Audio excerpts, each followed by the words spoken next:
అంతరాయతిమిరోపశాంతయే శాంతపావనమచింత్య వైభవం తం నరం వపుషి కుంజరం ముఖే మన్మహే కిమపి తుందిలం మహః వసుదేవసుతం దేవం కంసచాణూరమర్ధనం దేవకీ పరమానందం కృష్ణం వందే జగద్గురుం శ్రీకృష్ణం వందే జగద్గురుం. భగవద్బంధువులకు, ఆత్మస్వరూపులకు, సత్యాన్వేషులకు స్వాగతం, సుస్వాగతం. భగవద్గీత కొనసాగింపుగా మనం ఉపదేశ సారాన్ని తెలుసుకుంటున్నాం. భగవద్గీతలో ముందుగా మనము కర్మయోగాన్ని తెలుసుకున్నాం.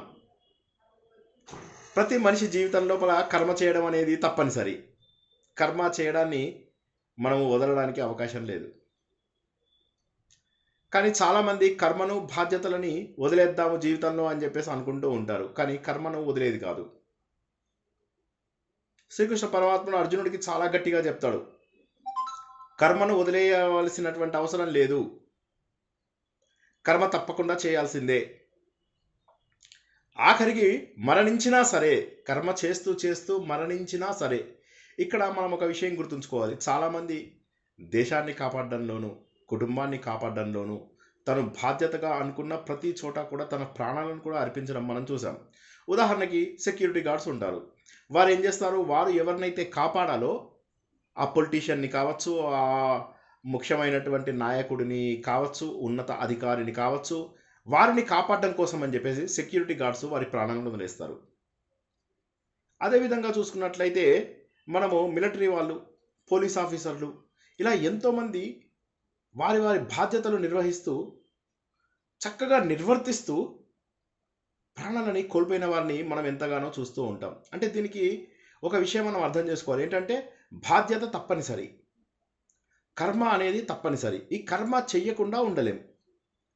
అయితే కర్మని చెయ్యాల్సిన సమయంలో చెయ్యాలి. అయితే కర్మ చేయిస్తూ చేస్తూ చేస్తూ చేస్తూ ఈ కర్మని కేవలం బాధ్యతగా మాత్రమే, బాధ్యత అనుకున్నప్పుడు ఫలితాల గురించి పెద్దగా పట్టించుకోము. కొన్నిసార్లు ఫలితాల గురించి పట్టించుకున్నా కూడా భగవంతుడికి ఏది ముఖ్యమో అదే జరుగుతుంది. మనం అనుకున్నటువంటి ఫలితము వచ్చే అవకాశం లేదు. మరి అటువంటిప్పుడు గుండె దిటవు చేసుకోవాల్సినటువంటి అవసరం ఎంతైనా ఉంది. అది చాలా కష్టమైన విషయం. అదేవిధంగా కోరిక లేకుండా ఒక పని మొదలెట్టడం కూడా ఎంతో కష్టం. అసలు పని మొదలెట్టేదే మనం కోరిక కోసము. మరి ఆ కోరిక లేకుండా పనిని ఎలా మొదలెట్టగలుగుతాం? ఈ విధంగా పనిని మొదలెట్టడము కష్టము, ఆ వచ్చినటువంటి ఫలితాలను మనం వదిలేయడము ఇంకా కష్టం. అందుకోసమనే భగవద్గీతలో ఏంటంటే కర్మని యోగంగా మార్చుకోవాలి అని చెప్పేసి చెప్పారు. ఆ యోగంగా మార్చుకోవడం కోసమై భక్తి యోగము, తర్వాత రాజయోగము, ధ్యాన యోగము, ఈ ఆయుధాలను ఇచ్చారు. ఇచ్చేసి భక్తి యోగాన్ని చాలా డీటెయిల్డ్గా మనకు చెప్పడం జరిగింది.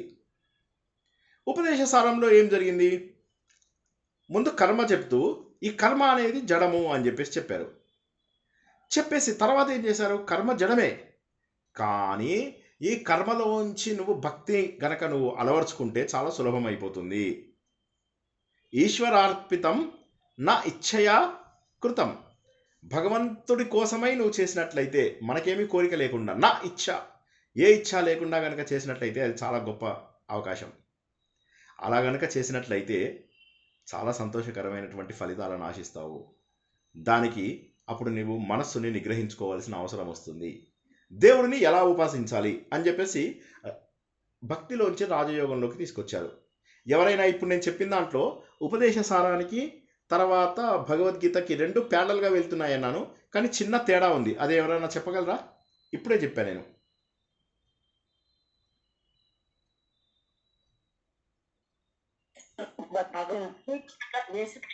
జై శ్రీకృష్ణ.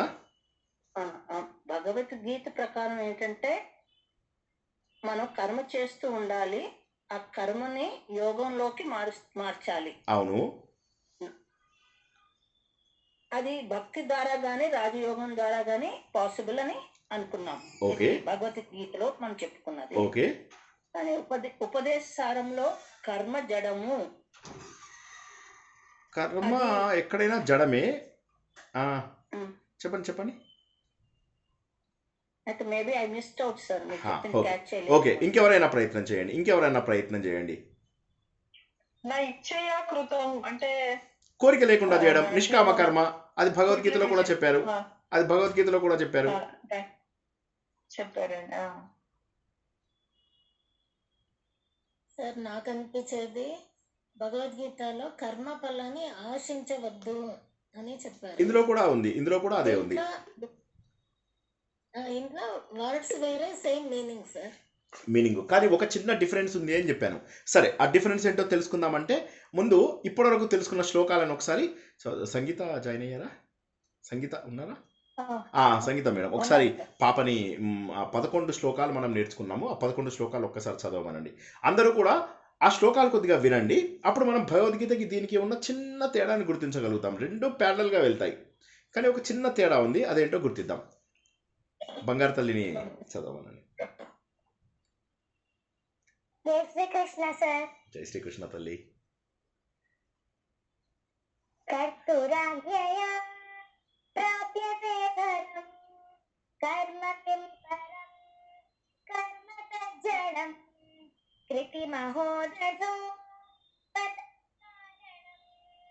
ఫలం శాశ్వతం గతి నిరోధకం ఈశ్వరార్పితం నిశ్చయకృతం చిత్తశోధకం ముక్తి సాధకం కాయవాంగ్మన కార్యముత్తమం పూజన జప చింతన ప్రమాత్ జగత ఈషధి యుక్త సేవన అష్టమూర్తిభిర్ దేవ పూజనం ఉత్తమస్తవా దుచ్చమంతత చిత్తజంజప ధ్యానముత్తమం ఆజ్యధారణ శ్రోతసాసనం సరళచింతనం నిరతపరం భేదభావన సోమనిత్యసో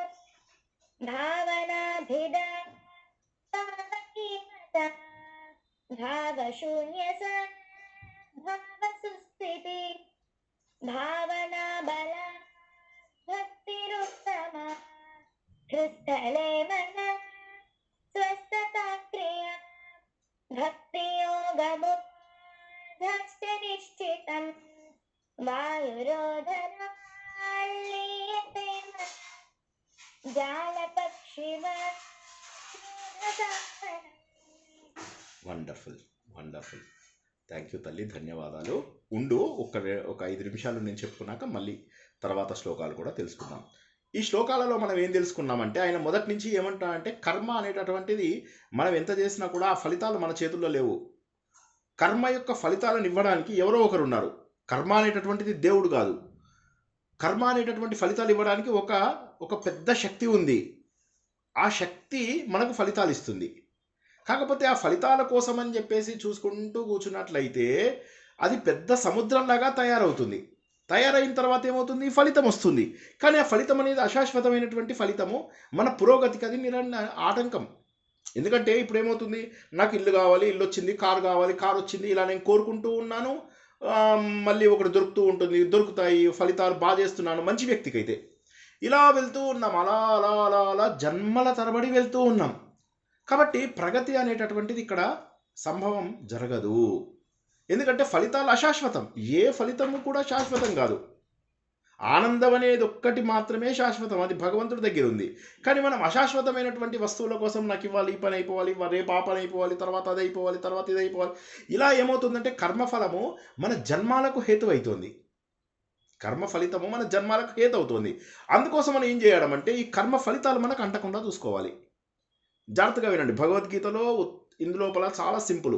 ఇది ఎందుకు నేర్పిస్తున్నామంటే ఇది నేర్చుకుంటే భగవద్గీత మొత్తము మనం సారం ఎప్పుడైనా మర్చిపోయినా ఇది గుర్తుంచుకుంటే చాలు. మొత్తం నేర్చుకోవాల్సిన ఇందులో సారం చాలా అద్భుతంగా ఉంది. భగవద్గీత చాలా డీటెయిల్డ్గా ఉంది. ఇందులో కొద్దిగా చిన్నగా ఉంది, కానీ ఇందులో అద్భుతంగా చెప్పగలిగారు ఆయన. ఆయన ఏమంటాడు, అందుకోసం అని చెప్పేసి ఈ కర్మ ఫలితాల వల్ల జన్మ, మళ్ళీ జన్మ, మళ్ళీ జన్మ, మంచి పని చేసుకున్నాం, పుణ్యం వచ్చింది, వచ్చే జన్మ, మళ్ళీ ఆ జన్మ లోపల పెద్ద గొప్ప జన్మ వచ్చింది, పాపాలు చేసుకున్నాను, మళ్ళీ నీచ జన్మ, మళ్ళీ నీచ జన్మ రాగానే దేవుడికి దండం పెట్టేసి మళ్ళీ అన్ని పూజలు చేసుకుని చక్కగా చేసుకుంటే మళ్ళీ పుణ్యం, మళ్ళీ గొప్ప జన్మ, మళ్ళీ నీచ జన్మ, గొప్ప జన్మ, నీచ జన్మ, గొప్ప జన్మ, నీచ జన్మ. ఇలాగా ఎంతవరకు వెళ్తావు? బోర్ కొట్టట్లేదా? కాబట్టి ఈశ్వరుడు కల్పించేసేసే అన్నీ అనగానే ఈశ్వరుడు కల్పించాలంటే భక్తి యోగం ప్రారంభమైంది. అంటే దేవుడిని ఎలా పూజించాలి? దేవుడు కల్పించాలి కదా, సరే దేవుడికి ఎలా అర్పించాలి? ఫస్ట్ ఏంటి? కర్మ చేయాలి. కర్మ చేస్తుంటే ఫలితాలు మనకు అంటుతుంటాయి కాబట్టి మనకు ఫలితాలు అంటకూడదు. ఫలితాలు అంటకుండా ఉంటే, అంటే ఒక రోలింగ్ స్టోన్ ఏదైతే ఉంటుందో అది మాస్ కలెక్ట్ చేసుకోదు, అంటే చెత్త అంతా కలెక్ట్ చేసుకోదు, అది అలా గుండెగా తిరుగుతూ ఉంటుంది కాబట్టి పవిత్రంగా స్వచ్ఛంగా ఉంటుంది. అలా స్వచ్ఛంగా ఉండమంటున్నారు. తామరాకుపై నీటి బిందువు అంటే ఏంటి? మనకేమీ అంటకుండా ముందుకెళ్ళాలి. అలా ముందుకెళ్తూ ఉండాలి అంటే దేవుడికి మీద వదిలేవయ్యా అన్నీ అని చెప్పాడు. చెప్పగానే సరేనండి, కర్మని మంచిగా చేయాలంటే దేవుడికి వదిలేయాలి. ఓకే సార్ చేస్తాను, ఎలా చేయాలి అని. అప్పుడు ఆయన అంటున్నాడు, శరీరం చేత, వాక్కు చేత, తర్వాత మనస్సు చేత 3 రకాల పద్ధతులు ఉన్నాయి. శరీరం చేత ఏం చేస్తాం మనం? అష్టమూర్తులకు అంటే పంచభూతాలతో తయారైన విగ్రహాలకు కానీ, పంచభూతాలకు కానీ, నీటికి, అగ్నికి, వాయువుకి, వీటన్నిటికీ మనం ఏవైతే పూజలు చేస్తామో అన్నీ మన విగ్రహాలన్నీ కూడా పంచభూతాల్లోకి వచ్చేవి, వీటన్నిటికీ చేస్తాము. ఇది కాక సూర్య చంద్రుడికి, మనలో ఉన్న జీవుడికి, ఈ 8కి నువ్వు పూజ చేస్తూ, అష్టమూర్తులకు పూజ చేస్తూ, ఇవన్నిటిలో భగవంతుడు ఉన్నాడు అనేటటువంటి భావన ఏదైతే ఉందో ఆ భావనతో చేస్తూ వెళ్తావు. ఇది శారీరకమైనటువంటి పూజ. అంటే పసుపు సమర్పిస్తాము, కుంకుమ సమర్పిస్తాము, వాటర్ సమర్పిస్తాము, అగ్ని సమర్పిస్తాము, నెయ్యి సమర్పిస్తాము, అన్ని రకాల పంచభూతాలకు సంబంధించిన ప్రతి ఒక్కటి సమర్పిస్తూ చేస్తాం. ఇది మొదటి పద్ధతి అయ్యా. రెండో పద్ధతి ఏంటంటే స్తోత్రం చేయడం. విష్ణు సహస్రనామ స్తోత్రము, లలితా సహస్రనామ స్తోత్రం లాంటి స్తోత్రాలు, స్తుతించడం భగవంతుని. ఈ స్తుతి ఏం చేస్తాము? గట్టిగా చేస్తాం అన్నమాట, వాచక జపం. తర్వాత ఏం చేస్తాము? మౌన జపం, మెల్లగా లోపల చేసుకుంటాం, నాకే వినిపించాలి, రామ రామ రామ మంద జపం. తర్వాత ఏంటి? లోపల నుంచి అంటే దాదాపుగా ధ్యానంతో సమానమైనటువంటి మనసు లోపల జపం చేసుకోవడం. రామ రామ అని బయటికి అనకుండా మనసు లోపల, ఇప్పుడు నేను అనుకున్నాను రామ రామ అని, ఇలా మూసుకుని రామ రామ అనుకున్నాను మనసు లోపల. అలా అనుకోవడం బెటరు అని అన్నాడు. అన్న తర్వాత బాగుంది. సో ఇప్పుడు శరీరంతో అయిపోయింది, వాక్కుతో అయిపోయింది, మరి ఇక మూడవది ఏంటి? మనస్సు. సో ఇప్పుడు ఈ వాక్కు దాంట్లోపల మూడవది ఏదైతే ఉన్నదో అది మానసికానికి దగ్గరది, మానసిక జపమే అది దాదాపుగా. ఆ మనస్సుతోని చేసేది అన్నిటికంటే గొప్పది. ముందు శరీరంతో చేయాలి, తర్వాత వాక్కుతో చేయాలి, తర్వాత మనస్సుతో చెయ్యాలి. మనస్సుతో చేసేది అన్నిటికంటే గొప్పది. ఆ మనస్సుతో చేసేటప్పుడు ఏంటంటే నువ్వు ఇది అన్నిటికంటే గొప్పది కాబట్టి నాకు దేవుడికి భేదం ఉంది అనుకోకి, ఇంకా నీ మనసులోనే దేవుడున్నాడు అని చెప్పేసి అనుకో. అలా అనుకుంటూ నువ్వు ధ్యానాన్ని చెయ్యి. పరమాత్మ అంతటా ఉన్నాడు, పరమాత్మ నీ లోపల, నా లోపల, ఎక్కడ ప్రతి చోట ఉన్నాడు అనేటటువంటి భావన చేస్తూ ఈ మనస్సుని హృదయంలో ఇక్కడ దేవుడున్నాడు అని చెప్పేసి ఇక్కడ గట్టిగా ఫిక్స్ చేసేసి కళ్ళు గట్టిగా మూసుకొని, కళ్ళు అన్నీ గట్టిగా మూసుకొని మనస్ఫూర్తిగా ఇక్కడ దేవుణ్ణి ఉంచాలి. దానికోసం నువ్వు ఈ ధ్యానం అనేది చాలా గొప్పది. ఈ ధ్యానం లోపల నీకు ప్రాణాయామం అని చాలా గొప్పది ఉందయ్యా. ప్రాణాయామం వల్ల ఏమవుతుందంటే నువ్వు ఎక్కడ తిరుగుతున్న మన మనసు పరివిధాలు ఆలోచిస్తుంది. వీడు ఇట్లా అన్నాడు, వాడు అట్లా అన్నాడు, అది ఇట్లా అంది, ఇది ఇట్లా అంది, నన్ను ఇలా ఇన్సల్ట్ చేశాడు, నన్ను అలా ఇన్సల్ట్ ఆలోచిస్తుంటే ముక్కు మూసుకోవాలి. లేదా ఒక పిల్లోని మనము రెంట్కి ఇచ్చి పెట్టుకోవాలి. ఆ పిల్లోడికి ఏంటంటే ఎవ్రీ 5 మినిట్స్కి ఒకసారి నా ముక్కు మూయరా అని చెప్పాలి. వాడు ఏం చేస్తాడు? ముక్కు మూస్తాడు. ముక్కు మూయగానే ఏమవుతుంది? మనకు ఆలోచనలన్నీ ఆగిపోతాయి. ఆయన ఏమంటాడంటే, ఏ విధంగానైతే వలలో చిక్కినటువంటి పక్షి, గత వారం తెలుసుకున్నాం, వలలో చిక్కినటువంటి పక్షి కొట్టుకొని అక్కడ ఆగిపోతుంది. అదేవిధంగా మనకి ప్రాణాయామం ద్వారా నిగ్రహిస్తే అటు ఇటు తిరగకుండా ఒక దగ్గర స్థిరంగా ఉంటుంది. ఇది చాలా చక్కటి మార్గము అని చెప్పేసి చెప్పారు. ఇది మనము ఉపదేశ సారంలో తెలుసుకున్నాం. భగవద్గీతలో ఏం తెలుసుకున్నాము? భగవద్గీతలో నేను అడిగిన దానికి జవాబు చెప్పండి. మొదటి 5 అధ్యాయాలు దేని గురించి చెప్తున్నాయి? కర్మయోగం గురించి చెప్తున్నాయి. 6వ అధ్యాయం దేని గురించి చెప్పింది? ధ్యానము. 7వ అధ్యాయం కర్మని కూడా నేను చేస్తున్నాను అనే భావన పోగొట్టుకోవాలని. ఏది ఎవరు చెప్పారు? ఏ అధ్యాయం? Sir 6th chapter. 5th chapter. 6th chapter ధ్యానం గురించి చెప్పింది. 7th చాప్టర్ ఏం చెప్పింది? కర్మని ఏం చేస్తున్నారనే దాన్ని వదిలి ఏడవ అధ్యాయం అది చెప్పిందా? 7వ అధ్యాయం ఏం విన్నారు మొన్న? భక్తి భక్తి భక్తి భక్తి అన్ని చోట్ల భగవంతుడు ఉన్నాడు, నీళ్ళల్లో అన్ని చోట్ల భగవంతుడు ఉన్నాడు అనేది మనము 7వ అధ్యాయంలో నేర్చుకున్నాము. కరెక్ట్. అంటే భక్తి యోగం మెయిన్ భక్తి షట్కం స్టార్ట్ అయ్యేది 7th దాంట్లో నుండి. రైట్. ఒక్కసారి శైలజ గారు మీరు ఒక్క నిమిషం ఆగండి. ఇందాక జ్ఞానం అన్నవారు ఎవరు చెప్పండి ఒకసారి. జ్ఞానం మధ్యలో భక్తి అండి. ఇప్పుడు మనకి 7వ అధ్యాయంలో ఏముంది? అజ్ఞానం తొలగించి జ్ఞానాన్ని. మొన్న మనం చెప్పుకున్నాం కదా, ఆ 7వ అధ్యాయం లోపల ఎక్కడైనా నేను జ్ఞానం గురించి మాట్లాడానా, లేకపోతే అన్నిట్లలో దేవుడు ఉన్నాడు అనేటటువంటి మాట చెప్పానా? మొన్న మనం చెప్పుకున్నప్పుడు అన్నిటిలో దేవుడు ఉన్నాడు, అన్ని చోట్ల దేవుడు ఉన్నాడు అనేటటువంటిది చెప్పుకున్నాం. 7వ చాప్టర్లో దేవుడు ఉన్నాడు భక్తి గురించే చెప్పుకుంటాం. 8 భక్తే, 9 భక్తే, 10 భక్తే, 11 భక్తే, 12 భక్తే.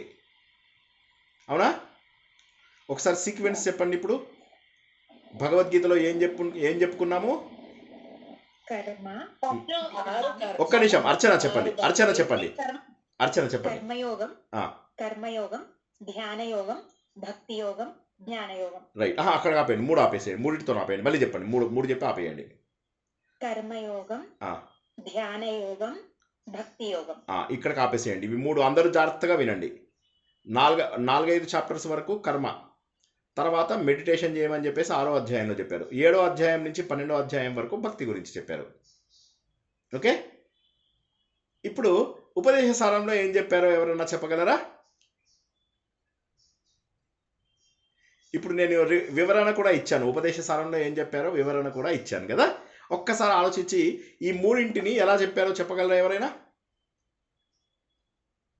సార్ ట్రై చేస్తాను సార్. కర్మ చేస్తున్నప్పుడు ఫస్ట్ కర్మ మీరు అట్లా కాదు, అది ఓకే. మీకు ఈ 3ది సీక్వెన్స్ చెప్పండి నాకు. అంటే ఉపదేశ సారంలోనే. ఉపదేశ సారంలో ఇప్పుడు మనం ఇవాళ ఉపదేశ సారంలో ఉన్నాం కాబట్టి ఉపదేశ సారంలో ఈ సీక్వెన్స్ చెప్పండి. చేతితో చేసే కర్మ, చేతితో చేసే అలాగే వాక్కు, మనస్సు, అవేంటి? అవన్నీ ఏంటి? వాటితో కాదు వినండి. ఫస్ట్ కర్మ గురించి చెప్పాడా లేదా భగవంతుడు? ఈ లోపల ఉపదేశ సారంలో రమణ మహర్షి ముందు కర్మ గురించి చెప్పారా లేదా? మొదటి 2-3 శ్లోకాల వరకు కర్మ గురించి చెప్పారు ఆయన. ఏమని? కర్మ చేస్తూ ఉంటే ఆ పాపాలతోటి నువ్వు జన్మలెత్తుతావు, ఇవి ఎత్తకూడదు అని చెప్పారు.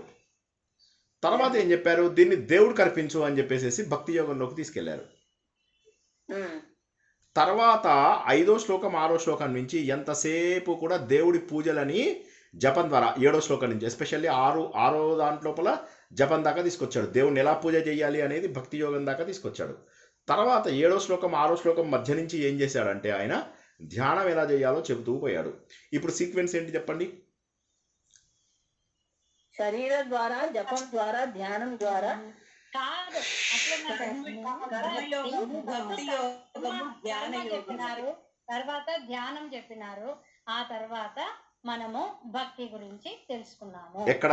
ఈ 3 ఈ విధంగా సీక్వెన్స్ లోపల లాస్ట్ లోపల వచ్చే వరకు భక్తి గురించి, అంటే ఈ 11th వరకు వచ్చే వరకు, అంటే అభేదము అనేది తెలుసుకొని మీరు ధ్యానం చేస్తూ అట్లా మీలోనే ఉన్నాడు భగవంతుడు, అంతటా ఉన్నాడు భగవంతుడు అని కాదు. ఈ సీక్వెన్స్ చెప్పండి నాకు. ఈ సీక్వెన్స్ చెప్పండి. ఉపదేశ సారంలో సీక్వెన్స్ ఏంటి?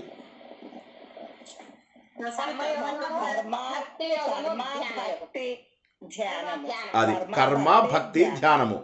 కర్మ 2-3 కర్మ మొదటి 2-3 శ్లోకాల వరకు ఉంది. తర్వాత ఏం చెప్పారు? బాబు నువ్వు దేవుడికి వదిలేసేయి అని చెప్పి భక్తిలోకి తీసుకొచ్చారు. తర్వాత ఏం చెప్పారు? దేవుడికి వదిలేసినప్పుడు ఏం చేస్తావంటే దేవుడిని రకరకాల పద్ధతులలో నువ్వు పూజ చేయాలి, అందులోపల నువ్వు వాక్కుతోటి తర్వాత శరీరంతో పూజ చేయాలి అని చెప్పారు. తర్వాత జపంతో కూడా చేయొచ్చు అని చెప్పారు. సో సుమారుగా 5వ శ్లోకం వరకు భక్తి యోగం ఉంది. అంటే ముందు కర్మ గురించి మాట్లాడారు, తర్వాత దేవుడి కోసం మాట్లాడినప్పుడు భక్తి యోగం, దేవుడికి వదిలేసేసి దేవుడిని ఎలా పూజ చేయాలి అని చెప్పినప్పుడు భక్తి. తర్వాత మెల్లగా ఏం చేశారు ఆయన, లోపల లోపల ప్రశాంతంగా చేసేటటువంటి జపం గొప్పది అని 6వ శ్లోకంలో 2వ పాదం లోపల చెప్పారు. చెప్పేం చేశారు, 7వ శ్లోకం నుంచి కంటిన్యూస్గా ఆయన మెడిటేషన్ యొక్క గొప్పతనాన్ని చెప్తున్నాడు. ప్రాణాయామం గురించి చెప్తున్నాడు, తను మనస్సునంతా కూడా నిగ్రహించుకోవాలి అని చెప్తున్నాడు. తైలధార ఎలా అయితే పడుతుందో అలా ఉండాలని చెప్పాడు. కాబట్టి ఇక్కడ ఏమైంది, ముందు కర్మ గురించి మాట్లాడి, తర్వాత భక్తి గురించి మాట్లాడి, తర్వాత మెడిటేషన్లోకి తీసుకొచ్చారు. ఈ సీక్వెన్స్ అర్థమైందా లేదా? భగవద్గీతలో ఉల్టా, ఎస్ సార్. భగవద్గీతలో ముందు కర్మ 5 అధ్యాయాలలో కర్మ గురించి చెప్పి, 6వ అధ్యాయంలో మెడిటేషన్ గురించి చెప్పి, 7, 8, 9, 10, 11, 12లలో భక్తి గురించి చెప్పారు. ఇక్కడ ఏమైంది, ముందు 2 శ్లోకాలలో కర్మ గురించి చెప్పి, తర్వాత ఒక 3 శ్లోకాలలో 4 శ్లోకాలలో భక్తి గురించి చెప్పి, 6వ శ్లోకం సగభాగం వచ్చేసరికి మెల్లగా మనను ధ్యానంలోకి తీసుకెళ్లారు, మెడిటేషన్లోకి తీసుకెళ్ళి ఇంకెంతసేపు మధ్యలో భక్తి ఉంది.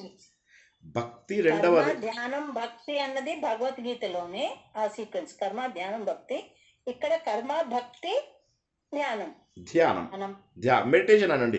ధ్యానము జ్ఞానము ఒకే, ధ్యానము జ్ఞానము రెండు ఒకేలాగా వినిపిస్తాయి. మనం ఇందులో ఉన్నాం కదా, కాబట్టి ఎప్పుడైతే మెడిటేషన్ అనేయండి అందరూ. కర్మ, భక్తి, మెడిటేషన్. ఇప్పుడు ఆ మెడిటేషన్లోకి వచ్చారు. చివరి మెట్టు ఏంటి, చివరి మెట్టు ఏంటి భగవద్గీత లోపల? మోక్షం, మోక్ష సన్యాసం. మోక్షం అంటే జ్ఞానం. జ్ఞానం. జ్ఞానము మెడిటేషన్ కాదు, జ్ఞానము. ఇందులోపల చివరి మెట్టు ఏంటి? ఉపదేశ సారంలో చివరి మెట్టు ఏమై ఉండాలి? ఇంకా మనకు తెలియదు ఏమై ఉండాలి. నాలెడ్జే కదండి సార్ ఇంకా మిగిలిండేది. నాలెడ్జే కదండి సార్ ఇంకా మిగిలిండేది. జ్ఞానం ఉండాలి. అయితే మీరు అంత ఆలోచిస్తున్నారు ఎందుకు అనేది నాకు అర్థం కాదు. మళ్ళొకసారి చెప్తాను వినండి. ఎందుకు కన్ఫ్యూజ్ అవుతున్నారు అనేది నాకు ఇంకా అర్థం కాలేదు. సో మళ్ళొకసారి చెప్తాను, జాగ్రత్తగా వినండి. వేదములలో కర్మ ఉన్నది, జ్ఞానము ఉన్నది. కర్మ ఉన్నది, జ్ఞానము ఉన్నది. జ్ఞానం అంటే ధ్యానం కాదు, జ్ఞానము. ఈ రెండే ఉన్నాయి. కర్మని చక్కగా చేస్తూ, నాలెడ్జ్ అని అనకూడదు, దాన్ని విజ్డమ్ అనాలి. కర్మ చేస్తూ జ్ఞానంలోకి వెళ్ళిపోయి జ్ఞానం అంటే ఏంటి? సత్యము. జ్ఞానం అంటే ఏంటి? సత్యము, ట్రూత్ తెలుసుకోవడము. ఇది జరగాలి వేదాల ప్రకారం. అయితే మధ్య లోపల 2 ఆయుధాలను ఇచ్చారు మనకు. ఆయుధాలు అంటే ఏంటి? గ్రైండర్ ఇచ్చారు. ఆ గ్రైండర్ ఏంటంటే మెడిటేషను, తర్వాత భక్తి. ఈ రెండిటి ద్వారా ఏమవుతుందంటే చెయ్యవలసిన కర్మను ఎవరైనా కూడా భక్తి మార్గంలో సులభంగా చేయగలుగుతారు. ఉదాహరణకి నా దగ్గరికి వచ్చి ఎవరైనా నిష్కామ కర్మ చేయవయ్యా అంటే నేను ఎందుకు చేస్తాను? ఫలితం వదిలేయవయ్యా అంటే ఎందుకు వదిలేస్తాను? అదే దేవాలయం వెళ్ళినప్పుడు వాడు ఏం ప్రసాదం ఇచ్చినా తీసుకుంటాం, మనకు నచ్చని ప్రసాదం ఇచ్చినా తీసుకుంటాం. ఎందుకని? అది భగవంతుడు ప్రసన్నముగా దా అంటే ఇచ్చేది, మోక్ష దా, ప్రసాద. ప్రసన్నంగా ఉన్న భగవంతుడు దా మనకిచ్చేది. కాబట్టి ప్రసన్నంగా ఇచ్చేది కాబట్టి ఏది ఇచ్చినా తీసుకుంటాం. సో భక్తి అనేసరికి ఏమవుతుందంటే కర్మ సులువైపోతుంది. ఎక్కడైతే దేవుడి పైన భక్తి ఉంటుందో అక్కడ కర్మ సులువైతుంది. ఎందుకు అర్థం చేసుకోవట్లేదు మీరు? జాగ్రత్తగా వినండి, నిద్ర పడకండి. కొద్దిగా ఒక 15 నిమిషాలు నిద్ర పట్టకండి. కర్మ చెయ్యడం అనేది ముఖ్యం, ఇంకా అది చెయ్యడం మనం వదిలేసే ప్రసక్తే లేదు. కానీ కర్మ చేయడానికి సులువైన మార్గము భక్తి. ధ్యానం అనేది ఏం చేస్తుందంటే మనస్సుని నిశ్చలంగా ఉంచుతుంది. ధ్యానం నిశ్చలంగా ఉండాలి. భక్తి ఏం చేస్తుంది? అన్నింటినీ భగవంతుడి పైన ఏక అగ్రత, ఒకదానిపైన ఫోకస్ని ఏక అగ్రత అంటారు. ఆ ఏక అగ్రతను ఇచ్చేదేమో భక్తి. మెడిటేషన్ ఏం చేస్తుంది? మనకు అలా ప్రశాంతంగా నిశ్చలంగా ఉండేలాగా చూస్తుంది. దొరికిన దాన్ని కాపాడుకుంటూ అలా ఉండడానికి వీలవుతుంది. చివరికి మళ్ళీ పొందేది జ్ఞానమే. మొదలెట్టేది కర్మ, పొందవలసినది జ్ఞానము. ఈ రెండిట్లో ఏ మార్పు ఉండదు. Starting point, ending point same. కొంతమందికి పుట్టగానే డైరెక్ట్గా జ్ఞానయోగులు అయిపోతారు. దానికి కారణం ఏంటంటే వాళ్ళు పూర్వజన్మలలో కర్మయోగము చేసిన వారై ఉంటారు. ఇప్పుడు మీరందరూ వచ్చే జన్మల్లో జ్ఞానులుగా పుడతారు, కొంతమంది అసలు పుట్టనే పుట్టరు. అంటే అసలు పుట్టరు అంటే అసలు పుట్టరు. మళ్ళీ సార్ మనుషులుగా పుట్టమా అని క్వశ్చన్ వేయకండి, అట్లా కాదు, అసలు పుట్టరు. అలా కూడా కొంతమంది ఉండొచ్చు. కొంతమంది ఏంటి, పుట్టడమే జ్ఞానులుగా పుట్టే అవకాశం ఉంది. ఎందుకంటే కర్మ ఆల్రెడీ చేశారు కాబట్టి కర్మ చెయ్యనిదే జ్ఞానయోగంలోకి రాలేరు. ఏదో ఒక జన్మలో కర్మయోగము చేసి ఉండాలి. కర్మని కర్మయోగముగా మార్చుకున్న వారు మాత్రమే జ్ఞానము పొందడానికి అర్హులు. అయితే ఈ కర్మయోగము జ్ఞాన యోగంలో మారడానికి ఒక లంకెని భక్తి యోగము, మెడిటేషన్ యోగము అంటారు. భక్తి యోగము, మెడిటేషన్ యోగం ఏవైతే ఉన్నాయో అవి మనకు తెలియకుండా కర్మలోంచి జ్ఞానంలోకి తీసుకెళ్ళిపోతాయి. ఎక్కువ ఆలోచించక్కర్లేదు.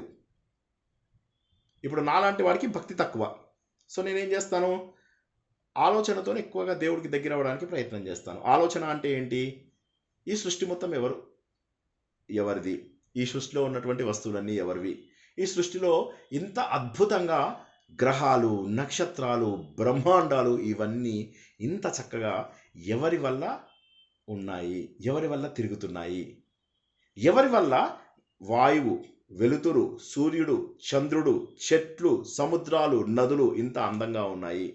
నదులు ఇంత పొంగి వెళ్ళిపోయినా సముద్రాలు మాత్రం పొంగకుండా నిశ్చలంగా ఎలా ఉన్నాయి. దీన్ని ఆలోచిస్తూ సత్యం తెలుస్తుంది. ఏంటి, నేను అశాశ్వతము, భగవంతుడి యొక్క సృష్టి అంటే భగవంతుడు శాశ్వతము. ఇలా ఆలోచన ద్వారా జ్ఞానయోగంలోకి వెళ్ళచ్చు. But it's a tough job. కాబట్టి ఏంటంటే సులువుగా మెడిటేషను తర్వాత భక్తి, ఈ రెండింటిది సీక్వెన్స్ మారింది కదా అని అనుకోకర్లే. రెండూ ఆయుధాలే. ఈ ఆయుధం పట్టుకున్నాం, ఈ ఆయుధం పట్టుకున్నాం. ఒక చేతిలో కత్తి, ఒక చేతిలో గద పట్టుకొని వెళ్తున్నాం. ఈ చేతిలో కత్తిని ఈ చేతిలో గదగా మార్చాం, అంతే. ఉపదేశ సారానికి తర్వాత మన భగవద్గీతకి తేడా ఏంటంటే ఒక చేతిలో కత్తి, ఒక చేతిలో గద అవున్నాయి. కానీ ఏ చేతిలో ఏది ఉంది అనేది, ముందు కత్తితో కొట్టాడా గదతో కొట్టాడా అవతలవాన్ని అనేది మారింది, అంతే. నేను ముందు గదతో కొట్టి తర్వాత కత్తితో నరుకుతాను. ఒకడేం చేస్తాడు, ముందు గదతో కత్తితో నరికేసి తర్వాత గదతో కొడతాడు. అది అంతే డిఫరెన్స్. కానీ కర్మ జ్ఞానము అనేటటువంటి starting and ending points same. ఈ పాయింట్స్ ఎప్పటికీ మారవు. జై శ్రీకృష్ణ. శైలజ మేడం చెప్పండి. ఇప్పుడు మనము 5వ అధ్యాయం వరకు భగవద్గీతలో కరెక్ట్ కర్మ గురించి నేర్చుకున్నాము. లాస్ట్ లో మీరు ఒక పాయింట్ చెప్పిండ్రు సార్, చిత్తశుద్ధి కలిగింది. మనకు 5వ అధ్యాయంలో చిత్తశుద్ధి కలిగింది అంటే క్లీన్ స్లేట్ మీ దగ్గర ఉంది, చేసేసుకున్నారు. ఏది పని చేసినా కూడా కృష్ణార్పణం అన్నారు, దేవునికి అర్పించుకున్నారు, చిత్తశుద్ధి కలిగింది 5వ అధ్యాయం వరకు. 6వ అధ్యాయంలో మనం ఏం చేసినాము, అది క్లీన్ స్లేట్ ను మెయింటైన్ చేయాలి, అదే క్లీన్ గా మెయింటైన్ చేయాలి.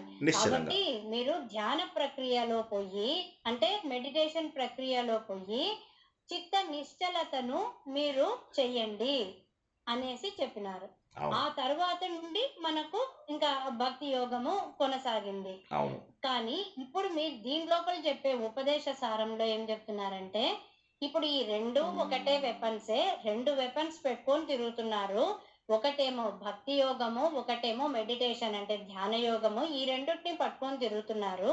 ఇది ఎట్లా పట్టుకున్నా కూడా ప్రాబ్లం లేదు అన్నట్టుగా మన రమణ మహర్షి గారు చెప్పినారు అనేసి. కాబట్టి ఇక్కడ ఏం మనం నేర్చుకున్నామంటే కర్మ తర్వాత భక్తి నేర్చుకున్నాము.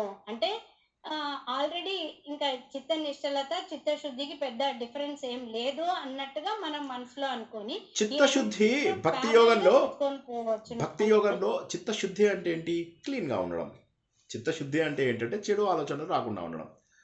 కర్మ చెయ్యడం అనేటటువంటిది కర్మలాగా పనిలాగా అనుకున్నప్పుడు కష్టం అది, కానీ దేవుడి కోసం అనుకున్నప్పుడు కష్టం కాదు. ఇప్పుడు భక్తి యోగంలో ఏం జరుగుతుంది, నేను ఏ పని చేసినా దేవుడి కోసం చేస్తాను, ఏ పనైనా దేవుడిదే అనుకుంటాను. అప్పుడు ఏమవుతుందంటే మనుషులను చూసినా కూడా దేవుడే. ఎవరికైనా సేవ చేస్తూ అబ్బో దైవ సేవ అనుకుంటాం, ఎవడన్నా కష్టాల్లో ఉంటే అమ్మో దైవం అనుకుంటాం. అందరిలో దైవాన్ని చూసేసరికి ఏమవుతుందంటే మనకు సమదృష్టి వస్తుంది. సమదృష్టియే యోగము. సో కాబట్టి ఏంటంటే చెయ్యవలసిన కర్మను మనం ఏం చెప్పాను, ముక్కల్ని గట్టిగా చేత్తోనికి నరికే బదులుగా కత్తి తీసుకొచ్చి టక్ టక్ టక్ టక్ నరికేస్తే ఎంత సులభం. అలా భక్తి అనే ఆయుధం ద్వారా మనం సులభంగా కర్మని సాధించగలుగుతాం, కర్మయోగాన్ని సాధించగలుగుతాం.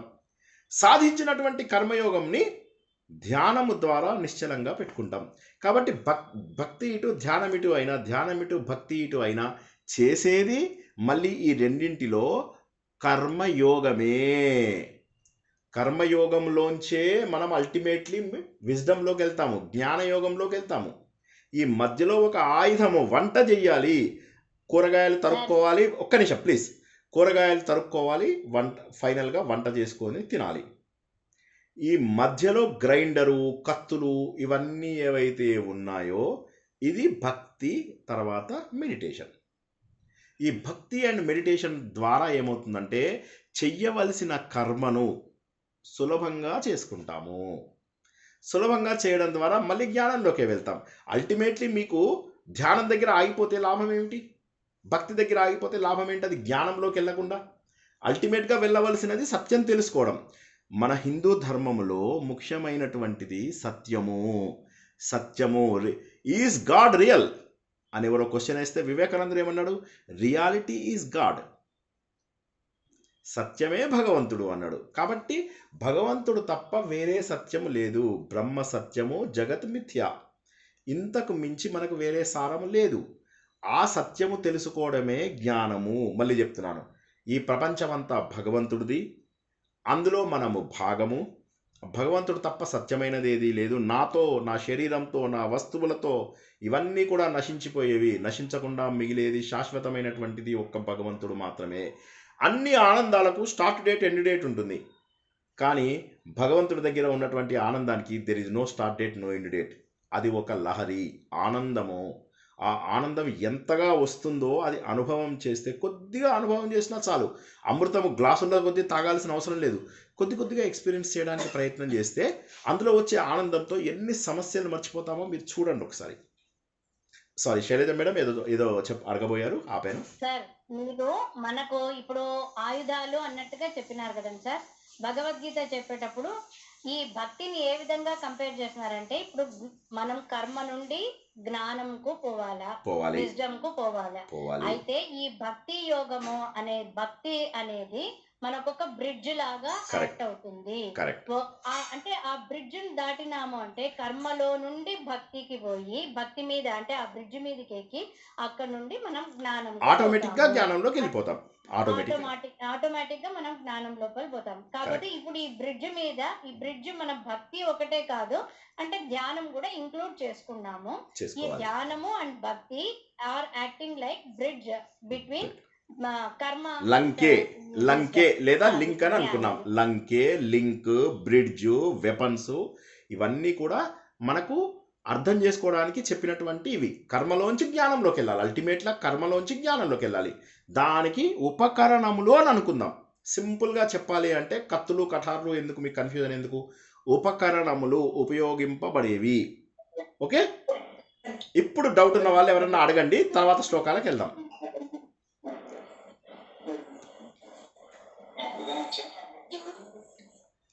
ఓకే, పాపని తర్వాత శ్లోకాలు పాడమందాం. 12, 13, 14, 15. ఎవరో మాట్లాడుతున్నారండి, ప్లీజ్ మాట్లాడద్దు. ఓకే, సుభాషిణి గారు మాట్లాడుతున్నారు, మ్యూట్ చేశాను. బంగారు తల్లి పాట ఉందా? తను నిద్రలోకి వెళ్ళిపోయిందా?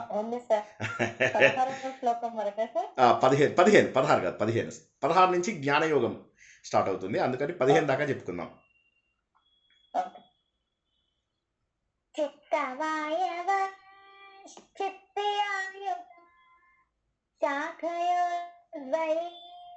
శక్తి మూలక లయ వినాశనే ఉభయరోగనే లయగతం పునర్భవతి నోకృతం ప్రాణబంధనాన్నినమానసం ఏకచింతనాశమేద్యత నష్టమానసోత్కృష్టయోగిన కృత్యమస్తి కిం స్వస్థితిం యత. థ్యాంక్ యూ వెరీ మచ్ బంగారు తల్లి, చక్కగా పడుకో. ఇంకా థ్యాంక్ యూ. నేను 9-10 కల్లా నీతో చదివించి పూర్తి చేయిస్తాను అనుకున్నాను. 9:30 అయింది. పడుకో, పావు గంట లేట్గా పడుకో. థ్యాంక్ యూ తల్లి.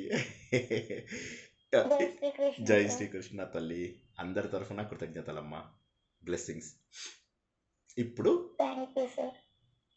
ఇప్పుడు మనము ధ్యాన యోగంలో ఉన్నాము, మెడిటేషన్ యోగంలో ఉన్నాము. ఈ మెడిటేషన్ యోగము ఒక గమ్మత్తైన విషయం ఏంటంటే, మెడిటేషన్ చేస్తే చిత్తం అనేది నిశ్చలంగా ఉంటుంది. చిత్తము అంటే మన మనసు 4 రకాలు. దాన్ని మనస్సు, బుద్ధి, చిత్తము, అహంకారము అంటారు అని చెప్పి తెలుసుకుందాం. సంకల్పంలో చేసేదాన్ని మనస్సు అని, నిశ్చలమైనటువంటి డెసిషన్స్ ఇచ్చేదాన్ని బుద్ధి అని, అన్నిటినీ స్టోర్ చేసుకుని పెట్టుకునే హార్డ్ డిస్క్ ఏదైతే ఉందో దాన్ని చిత్తం అంటారని, నేను అనే భావనను అహంకారము అంటారు. అహంకారం అంటే పొగరు కాదు, నేను అనే భావన.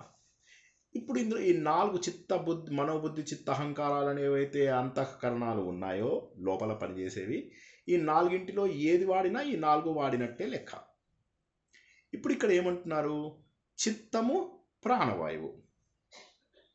చిత్తం ఒకటేమో మనస్సు, ఇంకోటి ప్రాణవాయువు. ఈ రెండింటికి సంబంధం ఉంది అని మనం 11వ శ్లోకంలో తెలుసుకున్నాం. ఏమని తెలుసుకున్నాము, ముక్కు మూసుకుంటే ప్రాణవాయువుని నిరోధిస్తే, ఇది ఎంత బ్యూటిఫుల్ థింగో చూసుకోండి ఒకసారి. మనస్సు ఎక్కడున్నా వెనక్కి వచ్చేస్తుంది. దానికి కారణం ఏంటో తెలుసా? ఉదాహరణకి అన్నను కొడితే తమ్ముడు కోపం వస్తుంది, తమ్ముడికి కొడితే అన్నకు కోపం వస్తుంది. పిల్లాన్ని కొడితే తల్లికి కోపం వస్తుంది, తల్లిని ఏమన్నా అంటే పిల్లవాడికి కోపం వస్తుంది. కారణం ఏంటి చెప్పండి? హలో, ఇప్పుడు నేను అన్న సంబంధం సార్. ఏ ఇద్దరికీ ఉన్న బంధం. వాళ్ళ మధ్యలో ఉన్నటువంటి బంధము. ఎవరెవరికి ఉన్న బంధము? వాయువుకి మనస్సుకు ఉన్నటువంటి బంధం. ఏదో సంబంధం ఉంది, ఆ రెండింటి మధ్య ఏదో సంబంధం ఉంది. ఏంటా సంబంధం? అంటే రెండు రూట్ ఒకటే, రెండిటికి కూడా మూలము ఒకటే. మూలం అంటే ఏంటి? ఇప్పుడు అన్నను కొడితే తమ్ముడు బాధపడతాడు, తమ్ముడిని కొడితే అన్న బాధపడతాడు. అంటే ఈ ఇద్దరికి సంబంధం ఉంది. ఎందుకని? వీళ్ళిద్దరి మూలము తల్లి. ఈ పాయింట్ అర్థమైందా లేదా? ముందు ఒకసారి చెప్పండి. సార్ చెప్పండి సార్ ప్లీజ్. ఓకే, తమ్ముడిని కొడితే అన్నకు కోపం వస్తుందా? Yes sir. అన్నను కొడితే తమ్ముడికి కోపం వస్తుందా? Yes sir. ఎందుకని? వాళ్ళలో ఉన్న ఆ బంధం బట్టి. ఎందుకు వచ్చింది బంధం? ఇద్దరిది పేగు బంధం ఒకటి. పేగు బంధం ఒకటే, తల్లి ఒకటే, పేగు బంధం ఒకటే. అదేవిధంగా ఈ వాయువుని గనక నిగ్రహించినట్లయితే మనస్సు ఎక్కడున్నా వెనక్కి వచ్చేస్తుంది. అప్పుడు ఏమవుతుంది? మనస్సు అంటుంది వేలు ముందు, వెళ్ళి అంటుంది. అప్పుడు వేలు తీసేస్తాం మనం. అంటే ఈ రెండింటికి మధ్య సంబంధం ఉంది.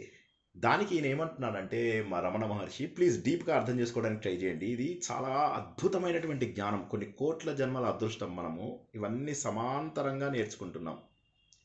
ఆయన ఏమంటారంటే, ఈ రెండింటికి మూలం ఒకటేనయ్యా. ఈ రెండింటికి మూలం ఏంటో తెలుసా? పంచభూతాలు. ఈ రెండింటికి మూలము పంచభూతాలు. తల్లిదండ్రుల వల్ల పిల్లలిద్దరి మధ్య బంధం ఏర్పడినట్టుగా పంచభూతాలలోంచే వచ్చినటువంటి మనస్సు, బుద్ధి, చిత్తం, అహంకారము, ప్రాణవాయువులు. ప్రపంచంలో పంచభూతాలు అని చెప్పి ఉంటాయి. ఇవి పంచ తన్మాత్రల నుంచి ఏర్పడతాయని మనం తెలుసుకున్నాము. రేపు ఇంకా కూడా విపులంగా కావాలంటే మళ్ళీ రేపు నారాయణీయం కొత్త బ్యాచ్కి మనము ఉపోద్ఘాతం ఇస్తున్నాము, సృష్టి రహస్యము. అప్పుడు మళ్ళీ ఇంకా కాస్త వివరంగా తెలుసుకుందాము. రేపు 7:30కి నారాయణీయం ఉంటుంది, 9ంటికి మన ప్రవచనం ఇది కంటిన్యూ అవుతుంది. రేపు 2 ప్రవచనాలు. 7:30కి నారాయణీయంలో సృష్టి రహస్యాలు తెలుసుకుంటాము. 9 గంటలకు సులభ జ్యోతిష్యంలో రేపు గ్రహాలు ఏంటి, గ్రహాల మధ్య పరిస్థితి ఏంటి, ఇవన్నీ కూడా రేపు తెలుసుకుంటాం. గ్రహాలు, నక్షత్రాలు, వాటి లక్షణాలు, ఏ నెలలో పుట్టిన వాళ్ళకి ఎలా ఉంటుంది, ఇవన్నీ కూడా రేపు తెలుసుకుంటాం 9 గంటలకు. 7:30కి నారాయణీయంలో సృష్టి ఎలా ఏర్పడింది అనేది తెలుసుకుంటాం. ఇప్పుడు దాన్ని క్లుప్తంగా ఇక్కడ తెలుసుకుందాం. ఆయన ఏమన్నాడు? ఇంతకుముందు నువ్వు ముక్కు మూసుకుంటే టక్కుమని మనసు పారిపోయి వెనక్కి వచ్చింది. ఎందుకో తెలుసా? ఆ రెండింటికి మధ్య బంధం ఉందయ్యా. ఆ బంధం ఏంటో తెలుసా? 2 పంచభూతాలతోని తయారైనవే. ఈ పంచభూతాలు ఏవైతే ఉన్నాయో అవి రాజస గుణంతో కలిసినప్పుడు, సాత్విక, రాజసిక, తామసిక గుణాలని చెప్పి దేవుడు 3ంటిని పుట్టించాడు. ఈ 3ంటిని మనము మంటతోని, వంట చేసేటప్పుడు మంట కావాలి కదా, ఆ మంటతోని పోల్చాం మనం. సాత్విక గుణంతో తయారైనవి మనస్సు, బుద్ధి, చిత్తము, అహంకారము. రాజస గుణము పంచభూతాలతో తయారైనప్పుడు వచ్చేటటువంటివి వాయువులు. రెండిటికి మూలం ఏంటి ఇక్కడ? చెప్పండి ఎవరైనా. పంచభూతం. పంచభూతాలు. పంచభూతాలు కనుక రాజసంతో కలిపితే ప్రాణవాయువులు, పంచభూతాలను సాత్వికంతో కలిపితే మనోబుద్ధి చిత్తహంకారాలు వచ్చాయి. ఈ రెండిటికి కూడా అంటే మన శరీరంలో క్రియాశక్తి, ఇచ్ఛాశక్తి అని ఏవైతే ఉన్నాయో ఒకే చెట్టుకు పుట్టిన రెండు కొమ్మలు, ఒకే చెట్టుకు పుట్టిన రెండు కొమ్మలు కాబట్టి అంటే ముందు శ్లోకంలో 11వ శ్లోకంలో ఆయన ఏం చెప్పాడంటే పక్షి ఎలా అయితే కొట్టుకుంటుందో వలలో పడి ముక్కు మూసేసే మనస్సుని నిగ్రహం చెయ్యి అని అన్నాడు. మనం ఇది రోజు ప్రాక్టీస్ చేయాలి. ప్రాణాయామం ఎందుకు ప్రాక్టీస్ చేయాలి? ఇందుకే ప్రాక్టీస్ చేయాలి. ఇప్పుడు ఏమంటాడు, దానికి కారణం చెప్తున్నాడు. ఈ రెండు కూడా ఒకదానితోనొకటి సంబంధము ఉన్నవి. అయితే ఇప్పుడు దీనివల్ల ఏమైపోతుంది, ప్రాణాయామం చేయడం వల్ల ఏమవుతుందంటే మళ్ళీ వెనక్కి తీసుకొస్తావు. తీసుకురాగానే హమ్మయ్య అనుకుంటావు. అనుకున్న తర్వాత ఏం చేస్తావు, మళ్ళీ గాలి పీలుస్తావు. మళ్ళీ మనస్సు ఏమవుతుంది, ఒక 2 నిమిషాల తర్వాత ఏమవుతుంది మళ్ళీ మనస్సు? ఏమన్నా జవాబు చెప్పండి. ముందు మనస్సుని వెనక్కి తీసుకొచ్చాము, మళ్ళీ వెళ్ళిపోతుంది. చంచలం అయిపోతుంది. మళ్ళీ ముందు వెనక్కి అయితే తీసుకొచ్చి కొద్దిసేపు స్థిరపరిచాను, కానీ తర్వాత మళ్ళీ కొద్దిసేపటికి అది బయటికి వెళ్ళిపోయింది. అవునా కదా? అంటే ఇది పర్మనెంటా, టెంపరీనా?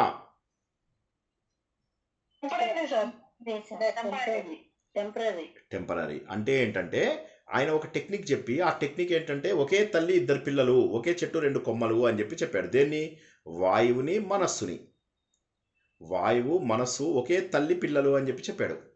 చెప్పిన తర్వాత ఏమంటున్నాడు, కానీ ఇలా చేయడం వల్ల అది టెంపరీ బెనిఫిట్ మాత్రమే పొందుతావు, శాశ్వతమైనటువంటి మార్గము కాదు. మనస్సుని నిలదొక్కునేటటువంటి శాశ్వతమైన మార్గం కాదు. ప్రాణాయామం మంచిదే. ఈ ప్రాణాయామం వల్ల మనస్సు తాత్కాలికంగా లీనమవుతుంది, కానీ అది శాశ్వతమైనటువంటిది కాదు. అది ఇట్స్ నాట్ పర్మనెంట్. ఇప్పుడు నిద్రపోయా, నేను పొద్దున లేచాను. చనిపోయిన వ్యక్తి కూడా నిద్రపోతాడు. ఈ రెండు కారణ శరీరాలే, మనందరికీ తెలుసు. ఆ సమయంలో శరీరం పనిచేయదు, మనసు బుద్ధి పనిచేయదు, అలా పడిపోయి ఉంటాం. ఒకసారి ఏమో లేస్తాము, ఒకసారి ఏమో లేవము, అంతే డిఫరెన్స్. ఆ విధంగా పర్మనెంట్ మరణస్థితి లాంటి స్థితి ఏదైతే ఉంటుందో ఆ స్థితికి రాము మనము. మనస్సు ఏం చేస్తుంది, నిగ్రహం అయింది. తర్వాత మళ్ళీ 5 నిమిషాలకు మళ్ళీ ఆలోచించడం మొదలెడుతుంది. మళ్ళీ వీడిలా అన్నాడు, వాడాలా అన్నాడు, వాడిలా అన్నాడు, వీలా అలా అంటాడు అని చెప్పేసి చెబుతున్నాడు అనమాట. చెప్పి ఈ మొదటి స్థితిని ఏమంటారంటే లయం అని, రెండవ స్థితిని నాశనము అంటారు అని చెప్పేసి అన్నాడు. ఇక్కడ అర్థం కాని వాళ్ళు ఒక్కసారి అడగండి. ఇప్పుడు ఇక్కడ దాకా అర్థం కాని వాళ్ళు అడగండి. ఏ విషయం అడిగినా సరే ఈ 12 శ్లోకాలకు లయము అంటే గన కాన్సన్ట్రేషన్ నిల్చడము అనేది లయము. నాశనం అయింది అంటే గన మనసు వేరే చోట ఆలోచన మొదలు పెట్టింది అనేసి చెప్పుకోవచ్చా సార్? చెప్పుకోలేము, తప్పు చెప్పారు. లయం ఇంకెవరైనా? అంటే టెంపరీ, లయం అంటే టెంపరీ, నాశనం అంటే పర్మనెంట్. కరెక్ట్. ఇంకెవరైనా చెప్పండి. కరెక్ట్ చెప్పారు. ఇంకెవరైనా? లయం కానీ వినాశం కానీ మనస్సుని నిరోధించే 2 వస్తువులు. ఓకే. లయం అంటే ఏంటి, నాశనం అంటే ఏంటి? మనస్సు లయం అవుతుంది. లయం అంటే ఏంటి? ఈ లయం నాశనం. లయం అంటే నేను చెప్తాను చూడండి. లయము, నాశనము. ఇప్పుడు మనస్సు 2 స్టేజెస్ అని చెప్పాను మీకు. ఇలా ముక్కు మూసుకున్నారు. ముక్కు మూసుకోగానే ఏమైంది, మనస్సు వచ్చేసి ఎన్ని ఆలోచనలు ఉన్నా వెనక్కి వచ్చింది. ఈ వెనక్కి రావడాన్ని లయం అంటారు. టెంపరీ ఎఫెక్ట్ ఈజ్ కాల్డ్ లయము. కానీ మనకు కావాల్సింది టెంపరీ ఎఫెక్ట్ కాదు. సార్ నేను మొన్న మెడిటేషన్ సెంటర్కి వెళ్ళాను, చాలా బాగుండే సార్ ఆ గంట అంటారు. ఇంటికి వచ్చారు. ఇంటికి వచ్చిన తర్వాత జనాల మీద అరుపులు కేకలు మొదలెట్టారు. అహంభావం చూపించారు, కోపం చూపించారు. ఆఫీస్ లోపల ఎంప్లాయీస్ని ఉద్యోగాల్లోంచి తీసి పారేస్తున్నారు. ఇప్పుడు మీకు జ్ఞానయోగంలోకి వెళ్ళే అర్హత ఉందా? నాకు ఎవరన్నా చెప్పండి ఒకసారి. గంట సేపు మెడిటేషన్ చేశా నేను. గంట సేపు మెడిటేషన్ చేశా. ఆ మెడిటేషన్ చేసినంత వరకు బాగుంది. మెడిటేషన్ చేసి బయటకు వచ్చిన తర్వాత ఏమైంది, మళ్ళీ నేను రాక్షసుడిగా మారిపోయాను. ఈ పాయింట్ అర్థం కాని వాళ్ళు చాలా 10 ప్రశ్నలు వేయండి. కనీసం మాట్లాడండి. వాడు అంటాడు కదా, వీలైతే క్షమించు. వినండి నాశనం రావాలి అంటే ఏం చేయాలి సార్? వినండి వినండి, వీలైతే క్షమించు, లేకపోతే శిక్షించు, కానీ ఉన్నానని గుర్తించి ఉన్నామని గుర్తించు. Thank you. అది ఏ సినిమా డైలాగ్? ఆవిడ కాకుండా ఇంకెవరన్నా చెప్పండి. అది తెలియదుగా. అందుకే డైరెక్ట్ ధ్యానంలోకి వెళ్ళిపోతారు అన్నారండి దాని సార్. Thank you, correct. ఇప్పుడు చెప్పండి. ఇప్పుడు దీంట్లో ఏమర్థమైంది మనకు? ఇప్పుడు ఏమైందంటే ఎవరో ఒకరు మాట్లాడడానికి ప్రయత్నం చేయండి. అంటే మనస్సుని కంట్రోల్ చేయడం అనేది టెంపరీ, అంతే. ధ్యానం అనేది టెంపరీ, అది ఆధ్యాత్మికంలో ఫుల్ గా తీసుకెళ్లే దారి మాత్రం కాదు. Very good. ఇంకెవరన్నా నాకు చెప్పండి. 100కి 100 పాలు కరెక్ట్ చెప్పారు. Full marks to you and JK tyres. ఇంకెవరైనా బాగా చెప్పారు. ఇంకెవరన్నా చెప్పండి. మాట్లాడండి. ప్రశ్నలు అడగండి లేదా జవాబు చెప్పండి. అర్చన చెప్పండి. నాశనానికి ఏంటి మార్గం అని అర్థం చేసుకోవాలి. అర్థం చేసుకోండి. నాశనం కావాలి. ఇప్పుడు మనకు అయింది ఏంటి? లయం వరకు వచ్చాము, కానీ మనకు కావాల్సింది ఏంటి? నాశనం. వేణుగోపాల్ గారు నాశనం అంటే మనం మనసులో నుంచి వివిధమైన మళ్ళీ ఆలోచనలు వచ్చినప్పుడు నాశనం. ఆలోచనలు వేరే వస్తే అది లయము. అస్సలు ఆలోచనలు రాకుండా ఉంటే నాశనం. అంటే ఇక పూర్తిగా ఆలోచనలు మనస్సు నుంచి పక్క పోయి సాధన చేయాలి సార్. సాధనతో ఉండాలి. అంటే రామ రామ రామ అంటుంటే అది ఎప్పుడు దాని ధ్యాసలో ఉంటే ఏది రాదు దగ్గరికి. ఇంకెవరన్నా చెప్పండి. లయ నాశనం రెండింటికి తేడా చెప్పండి. ప్రసన్న గారు ధర్మలత గారు ఒకరి తర్వాత ఒకరు. సార్ మనం ఎప్పుడు అంటే చిత్తశుద్ధి ఉండాలి సార్ ఫస్ట్. ఓకే, అది కర్మయోగంలో వచ్చింది. మనకు కర్మయోగంలో వచ్చింది. అది ఒకటి పక్కన పెట్టేసేయండి. ఇప్పుడు ఇక్కడ మనకు ఈయన చెప్పిన ఈ శ్లోకం యొక్క అర్థం, ఈ లయ నాశనము, ఈ రెండింటికి భేదం ఏంటో చెప్పండి. సార్ లయము అంటే ప్రసన్న గారు చెప్పండి. ప్రసన్న గారు తర్వాత ధర్మలత గారు, తర్వాత చైతన్య గారు, ఒకరి తర్వాత ఒకరు చెప్పండి. ప్రసన్న గారు చెప్పండి. ఓకే సార్, నేను వినలేదు sir. Okay very good. Dharmalatha గారు చెప్పండి. నేను కూడా అదే అనుకున్నా సార్. డైరెక్ట్ ధ్యానం చేస్తే రాంగు, చిత్తశుద్ధి చేసుకొని ధ్యానంకి వెళ్ళాలి. కాదు. చైతన్య గారు కాదు. చైతన్య గారు ఫస్ట్. చైతన్య గారు తర్వాత. లయము అంటే థాట్స్ వస్తే దాన్ని స్టాప్ చేయడం. ఓకే, మళ్ళీ వచ్చే ఛాన్సెస్ ఉంటాయి. ఉంది. కరెక్ట్. వినాశము అంటే అసలు థాట్సే రాకుండా స్టాప్ చేయడం. అది correct answer. Full marks to you also. JK tyres కి మీకు ఇద్దరికి ఫుల్ మార్క్స్ వచ్చాయి. Thank you sir. Full marks వచ్చిన వాళ్ళు ఇందులో ఉన్న 100 మందికి కూడా పార్టీ ఇస్తారట. ఓకేనా? సో కాబట్టి ఇప్పటి నుంచి ఫుల్ మార్క్స్ తెచ్చుకోకుండా ప్రయత్నం చేయండి అందరూ. ఓకే, ఇప్పుడు మళ్ళీ ఒకసారి చెప్తాను. ఆలోచన స్థితి సార్. ఇప్పుడు ఆలోచన రహిత స్థితి. కరెక్ట్. ఆలోచన రహిత స్థితి అంటే ఆలోచన ప్రశాంతంగా ఉండే స్థితినేమో నాశనం అంటారు. లయ అనేది ఏదైతే ఉందో ధ్యానం చేసినంత వరకు బాగుంటారు, అంతవరకు బాగుంటారు. అదే సార్, మరి ఇప్పుడు ప్రశాంతత అనేది మనకి ఇప్పుడు ఎలా వస్తుందో తర్వాత నేర్చుకుంటాం. 5 మెట్ల ద్వారానే వస్తుంది కదా. కాదు. దానికి ఏం చేయాలనేది చెప్తాడు. ఆ కర్మయోగం అనేటటువంటిదే చెయ్యాలి. Ultimately we have to do కర్మయోగం. ఆ కర్మయోగం చెయ్యడానికి ఆయుధాలు 2 ఉన్నాయి. ఒకటేమో భక్తి, ఇంకోటేమో మెడిటేషన్. ఇప్పుడు భక్తితో చేస్తూ పోతే అసలు ఇంకేమీ అవసరం లేదు. ఆనెస్ట్లీ స్పీకింగ్, నిజమైన భక్తులకు మెడిటేషన్లు కానీ కర్మలు కానీ ఏం అవసరం లేదు. ఎందుకోసం అంటే తెలియకుండానే కర్మ చేస్తారు, తెలియకుండానే జ్ఞానంలోకి వెళ్ళిపోతారు. అయితే మెడిటేషన్ మార్గంలో చిన్న తేడా ఉంది. మెడిటేషన్ అలవాటు అయ్యేదాకా కష్టము. అలవాటు అయిన తర్వాత గంట బాగుంటారు, 2 గంటలు బాగుంటారు, మళ్ళీ తర్వాత మామూలు అయిపోతారు. అంటే లయం అవుతుంది కానీ మనస్సు నాశనం కాదు. మనస్సు నాశనం అవడం అంటే ఏంటి? చెడ్డ మాట అక్కడ. నాశనం అనకండి, మనస్సు ప్రశాంతత అనుకుందాం. లయ వరకు సాధించగలం. అందరూ సాధిస్తారని అనడం లేదు. మెడిటేషన్ మీరు ఒక 3 ఏళ్ళు 4 ఏళ్ళు 5 ఏళ్ళు ప్రాక్టీస్ చేస్తే మీరు లయ స్థాయికి రాగలుగుతారు. లయ అంటే ఆ చేసిన సమయంలో ప్రశాంతంగా ఉండగలుగుతారు. కానీ మనకు కావలసినటువంటిది శాశ్వతమైనటువంటి ఆనందము. అప్పుడు ఆయన ఏమంటారంటే ఈ మనస్సుని 2 విధాలుగా మనం ఉపశమనం చేసుకోగలుగుతున్నాము. ఒకటి లయ, మరొకటి నాశనము లేదా ప్రశాంతత. వేణుగోపాల్ గారు చెప్పండి. లయం అంటే సమాధి స్థితి అనుకోవచ్చా? లయం అయిపోయినా అంటే సమాధి స్థితి కాదు. లయ అంటే ఏంటంటే ఇప్పుడు మీరు మెడిటేషన్ చేస్తున్నారు వేణుగోపాల్ గారు, చేస్తుంటే గంట సేపు మీకు చాలా బాగా అనిపించింది, బయటకు వచ్చేసారు. బయటకు వచ్చిన తర్వాత మళ్ళీ ప్రపంచం అంతా కూడా మీరు చూసుకుంటున్నారు. 23 గంటలు మీరు ఇష్టం వచ్చినట్టున్నారు. ఆ చేసిన అరగంట గంట సేపు మాత్రం ప్రశాంతంగా ఉన్నారు. దీన్ని లయ అంటారు.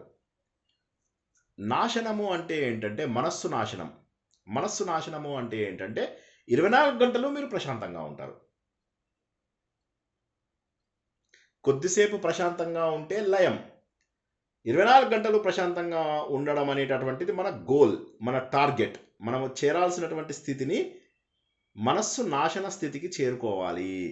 మనస్సు లయ స్థితికి కష్టపడితే చేరుకోగలరు ఎవరైనా. మెడిటేషన్ సెంటర్స్ బోల్డ్ ఉన్నాయి. అక్కడ ఒక 5 ఏళ్ళు 6 ఏళ్ళు చేస్తే మనస్సుని ఒక గంట సేపు నిశ్చలంగా ఉంచగలుగుతాం. కానీ రోజంతా ప్రశాంతంగా ఉంచగలుగుతామా? ఉంచలేము. ఎందుకంటే ఆ స్థితి లోపల మళ్ళీ మనకు అది వెనక్కి వచ్చే ఛాన్స్ ఉంది. ముక్కు మూసుకున్నాము, మనసు వెనక్కి వచ్చింది. ముక్కు వదిలేసాము, మళ్ళీ వెళ్ళిపోయింది. కాబట్టి చంచల తత్వము మనము కోల్పోవడమే మనకు ముఖ్యము అంటున్నారు ఆయన. ఆ చంచల తత్వం ఏదైతే ఉన్నదో ఆ చంచల తత్వం అది కోల్పోవాలి మనం. అంటే చంచలంగా ఉండకుండా ప్రశాంతంగా ఉండాలి.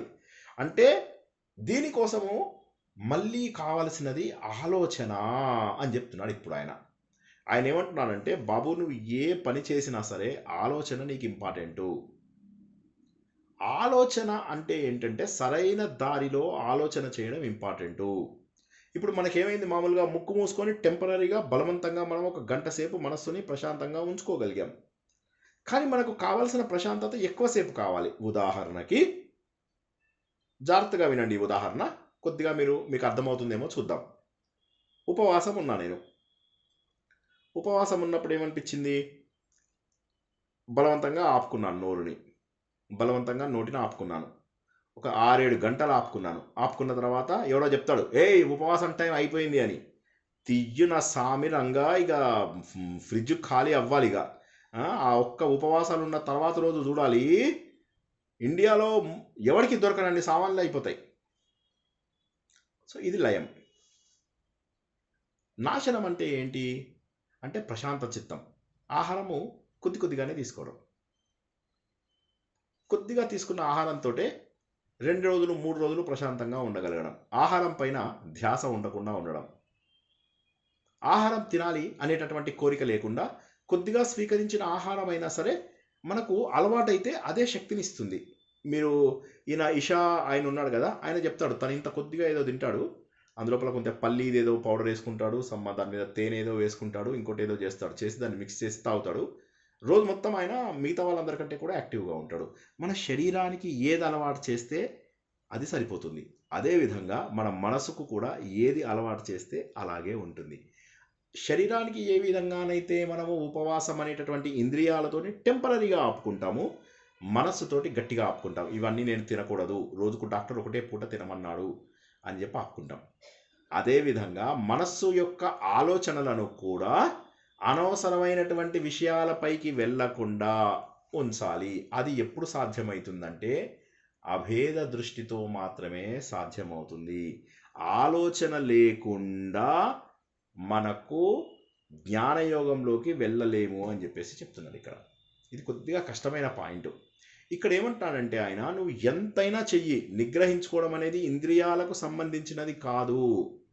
ఇంద్రియం అంటే ముక్కు, నోరు, చెవులు, కళ్ళు, వీటికి సంబంధించినది కాదు. నీ మనస్సుని నిగ్రహించుకోవాలి. మనస్సుని ఎలా నిగ్రహించుకుంటావు అంటే మనస్సు పైన మనస్సుకి ఎప్పటికప్పుడు బుద్ధి చెబుతూ ఉండడము. మనసుకి ఎప్పటికప్పుడు ఎలా బుద్ధి చెబుతాము? మనస్సు అనేది ఆలోచనల ప్రవాహము. నదిలో నీళ్లు ఎలా అయితే ప్రవహిస్తూ ఉంటాయో మనస్సులో ఆలోచనలు అలా ప్రవహిస్తూ ఉంటాయి. ఆ ప్రవహించే ఆలోచనలను నిరంతరము ఆపుతూ ఉండాలి. అంటే సత్యం తెలుసుకోవడం ద్వారా ఇప్పుడు మనం ఏం చేస్తాము, పాస్ట్లో ఉంటాము, ఫ్యూచర్లో ఉంటాము. ఇక్కడ ఆయన ఏం చెప్తాడంటే ఇప్పటి పరిస్థితి లోపల నువ్వు ఉండాలి. ఇది మాత్రమే సత్యము. పాస్ట్ని మార్చలేము, ఫ్యూచరు మన చేతిలో లేదు. ఇప్పటి పరిస్థితి లోపల మనం ఉండాలి. సత్యమైన దాన్ని మాత్రమే సత్యంగా స్వీకరించాలి. అంటే ఏంటి? ఉదాహరణకి ఇప్పుడు సూర్యుడు వెలుతురిస్తాడు. ఆ వెలుతురు లోపల కొంతమంది మంచి పనులు చేస్తారు, కొంతమంది చెడ్డ పనులు చేస్తారు. సూర్యుడు తప్ప కాదు. అదేవిధంగా జరుగుతున్నటువంటి పనులకు నాకు సంబంధము లేదు అనే వైరాగ్య భావన ద్వారా మనస్సుని నిగ్రహించవచ్చు. మళ్ళొక్కసారి చెప్తాను, జాగ్రత్తగా వినండి. సరైనటువంటి వైరాగ్య భావన ద్వారా, సరైనటువంటి అభ్యాసము ద్వారా, ఇది మనం భగవద్గీతలో తెలుసుకున్న పాయింటే ఇక్కడ కాస్త డిఫరెంట్గా చెప్పారు. ఆయన ఏమంటున్నాడు? ఆలోచన చెయ్యాలి. ఎటువంటి ఆలోచన చెయ్యాలి? ఏదైతే మనకు శ్మశానంలో వెళ్తే వైరాగ్యం వస్తుందో, పురాణం విన్నప్పుడు వైరాగ్యం వస్తుందో, ఆ డిటాచ్మెంట్ని డెవలప్ చేసుకుని సత్యం వైపు వెళ్తాం. సత్యం ఎప్పుడు తెలుస్తుంది మనకు? మనకి ఏదన్నా దెబ్బ తగిలినప్పుడే సత్యం తెలుస్తుంది. కానీ అలా కాకుండా ఆలోచన ద్వారా సత్యాన్ని తెలుసుకోవాలి. మళ్ళీ ఒకసారి చెప్తా. దెబ్బ తగిలినప్పుడు నిజం, మీరు అప్పుడు చెప్పినప్పుడు నేను వినలేదు, తప్పైందియో లెంపలు వేసుకుంటున్నా అంటారు. 3 రోజుల తర్వాత మళ్ళీ వాడు వచ్చి మాట్లాడతారు, ఆయన మంచివారేనండి, మా వారు చాలా మంచివారు, ఏదో ఆ క్షణంలో అలా అయింది, ఏం చేయమంటారు అంటారు. అయిపోయింది. మళ్ళీ కోతి బుద్ధి కుక్కతోక వంకర. అలా కాకుండా ఇది వైరాగ్యానికి దారి తీయాలి, డిటాచ్మెంట్కి దారి తీయాలి. నేను నా వయసుకు తగ్గట్టుగా చేస్తున్నానా? 20 ఏళ్ళ కింద ఫంక్షన్స్కి వెళ్ళేవాడిని, ఇవాళ కూడా అదే పని చేస్తున్నాను. ఏమి ఎదిగాను నేను? 20 ఏళ్ళ కింద ఫోన్ కాల్స్ లేవు కాబట్టి తక్కువ మాట్లాడేవాడిని, ఇవాళ ఫోన్ వచ్చింది, విచ్చలవిడిగా మాట్లాడుతున్నాను. ఇంతకుముందు చాడీలు చెప్పేవాడిని కాదు, ఇప్పుడు చాడీలు చెబుతున్నాను. ఇంతకుముందు చెప్పేవాడిని, ఇప్పుడు కూడా చెప్తున్నాను. ఇలాగా చెడు వైపుకు వెళ్ళాలా? నన్ను నేను మార్చుకునే అవకాశం లేదా? నన్ను నేను పవిత్రంగా చేసుకునే అవకాశం లేదా? నేను భగవంతుడి యొక్క స్వరూపాన్ని కదా. నేను భగవంతుడి స్వరూపాన్ని అని ఎలా తెలుస్తుంది? నిరంతరము అదే విషయం ఆలోచించమంటున్నాడు. ఆయన ఏమంటున్నాడంటే, బాబు నువ్వు ముక్కు మూసుకుంటే కొద్దిసేపు ప్రశాంతంగా ఉంటావు, కానీ నువ్వు ఆలోచిస్తే జీవితం అంతా ప్రశాంతంగా ఉంటావు. ఆలోచన ద్వారా జీవితం అంతా ప్రశాంతంగా ఉండి సత్యానికి చాలా సులువుగా దగ్గరవుతావు. ఆలోచన అన్నిటికంటే ముఖ్యము. ఆలోచించిన ప్రతి ఒక్కడు ఆచరించేస్తాడు. ఎందుకంటే ఆలోచన అనేది ముందు మొదలవ్వాలి. ఆలోచన మొదలైతే ఆచరణ ఉంటుంది. ఉదాహరణకి నేనెవరిని అంటే ఈ విశ్వంలో ఒక అందరిలో భాగాన్ని, అంతేగాని నేను వేరు దేవుడు వేరు కాదు. మనమంతా ఒకటే. దేవుడి యొక్క శక్తి మనలో ఉంది. ఆ శక్తి ద్వారా మనం ఈ పనులన్నీ చేయగలుగుతున్నాము. సముద్రం లోపల ఉన్నటువంటి అలలు, బుడగలు, నురుగొస్తుంది, ఇవన్నీ కూడా వివిధాలు, కానీ ఇవన్నీ సముద్రంలో భాగాలే కదా. కాబట్టి ఎప్పుడైతే అవి ఎగిరి పడిపోతున్నాయో అప్పుడు అలా తన ఉనికిని కోల్పోతుందా లేదా చెప్పండి. ఒక బుడగ ఉన్నంతసేపు ఉంటుంది, పగిలిపోయిన తర్వాత దాని ఉనికి కోల్పోయిందా లేదా చెప్పండి. అదే విధంగా ఈ బుడగ, ఈ జీవితం అనే బుడగ పగిలిపోతుంది. జీవితం క్షణభంగురం. ఆలోచించండి, ఇప్పటికైనా ఆలోచించండి. ఆలోచిస్తాం సార్. ఏం ఆలోచిస్తారు? దశశ్లోకి నేను పాడుతూ నేను బోర్న ఏడుస్తుంటే ఏదో వింటున్నారు, ఏదో సరదాగా ఇంట్లో వాళ్ళతో కబుర్లు చెప్తూ కొంతమంది సినిమాలు చూస్తూ వింటున్నారు. అదా వైరాగ్యం? ఎప్పుడు వస్తుంది? దేవుడు చెప్పిన మాటలు చెప్పినా కూడా రాదా? దశశ్లోకి వింటే గుండెలో చిల్లుబడి కళ్ళలోంచి నీళ్లు రావాలి. ఆలోచించండి ఒకసారి. ఆలోచించకపోతే ఎక్కడి నుంచి వైరాగ్యం వస్తుంది? ఎంతసేపు ప్రాపంచిక సుఖాలు, ఎంతసేపు బట్టలు కొనుక్కోవడాలు, వస్తువులు కొనుక్కోవడాలు, సమాజంలో గుర్తింపు, ఎంతసేపు? రేపు పొద్దున్న ఉంటామో లేదో తెలీదు. రాత్రి పడుకుని పొద్దున్న లేచేసరికి 3 లక్షల మంది చనిపోతున్నారు. ఈ ఒక్క విషయం సరిపోదా ఆలోచించడానికి? ఆయన ఏమంటున్నాడంటే, ఈ దేహమంతా కూడా భగవంతుడే వ్యాపించి ఉన్నాడు, ఈ ప్రపంచమంతా కూడా భగవంతుడే వ్యాపించి ఉన్నాడు.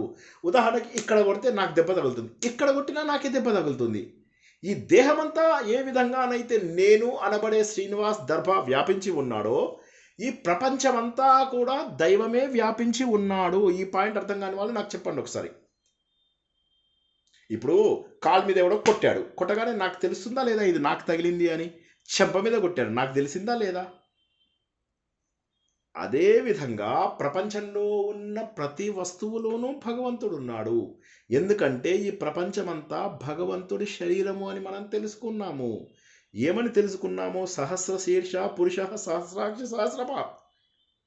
భగవంతుడు వేలాది శరీరాలలో వేలాది రూపాలలో, ఆయన చేతులు ఇంద్రుడు, ఆయన కళ్ళు సూర్యచంద్రుడు, ఆయన కళ్ళు మూసుకొని తెరిస్తే రాత్రి పగళ్ళు, ఆయన ముక్కు అశ్విని దేవతలు, ఆయన చెవులు దిగ్దేవతలు, ఆయన నోరు వరుణుడు అగ్ని.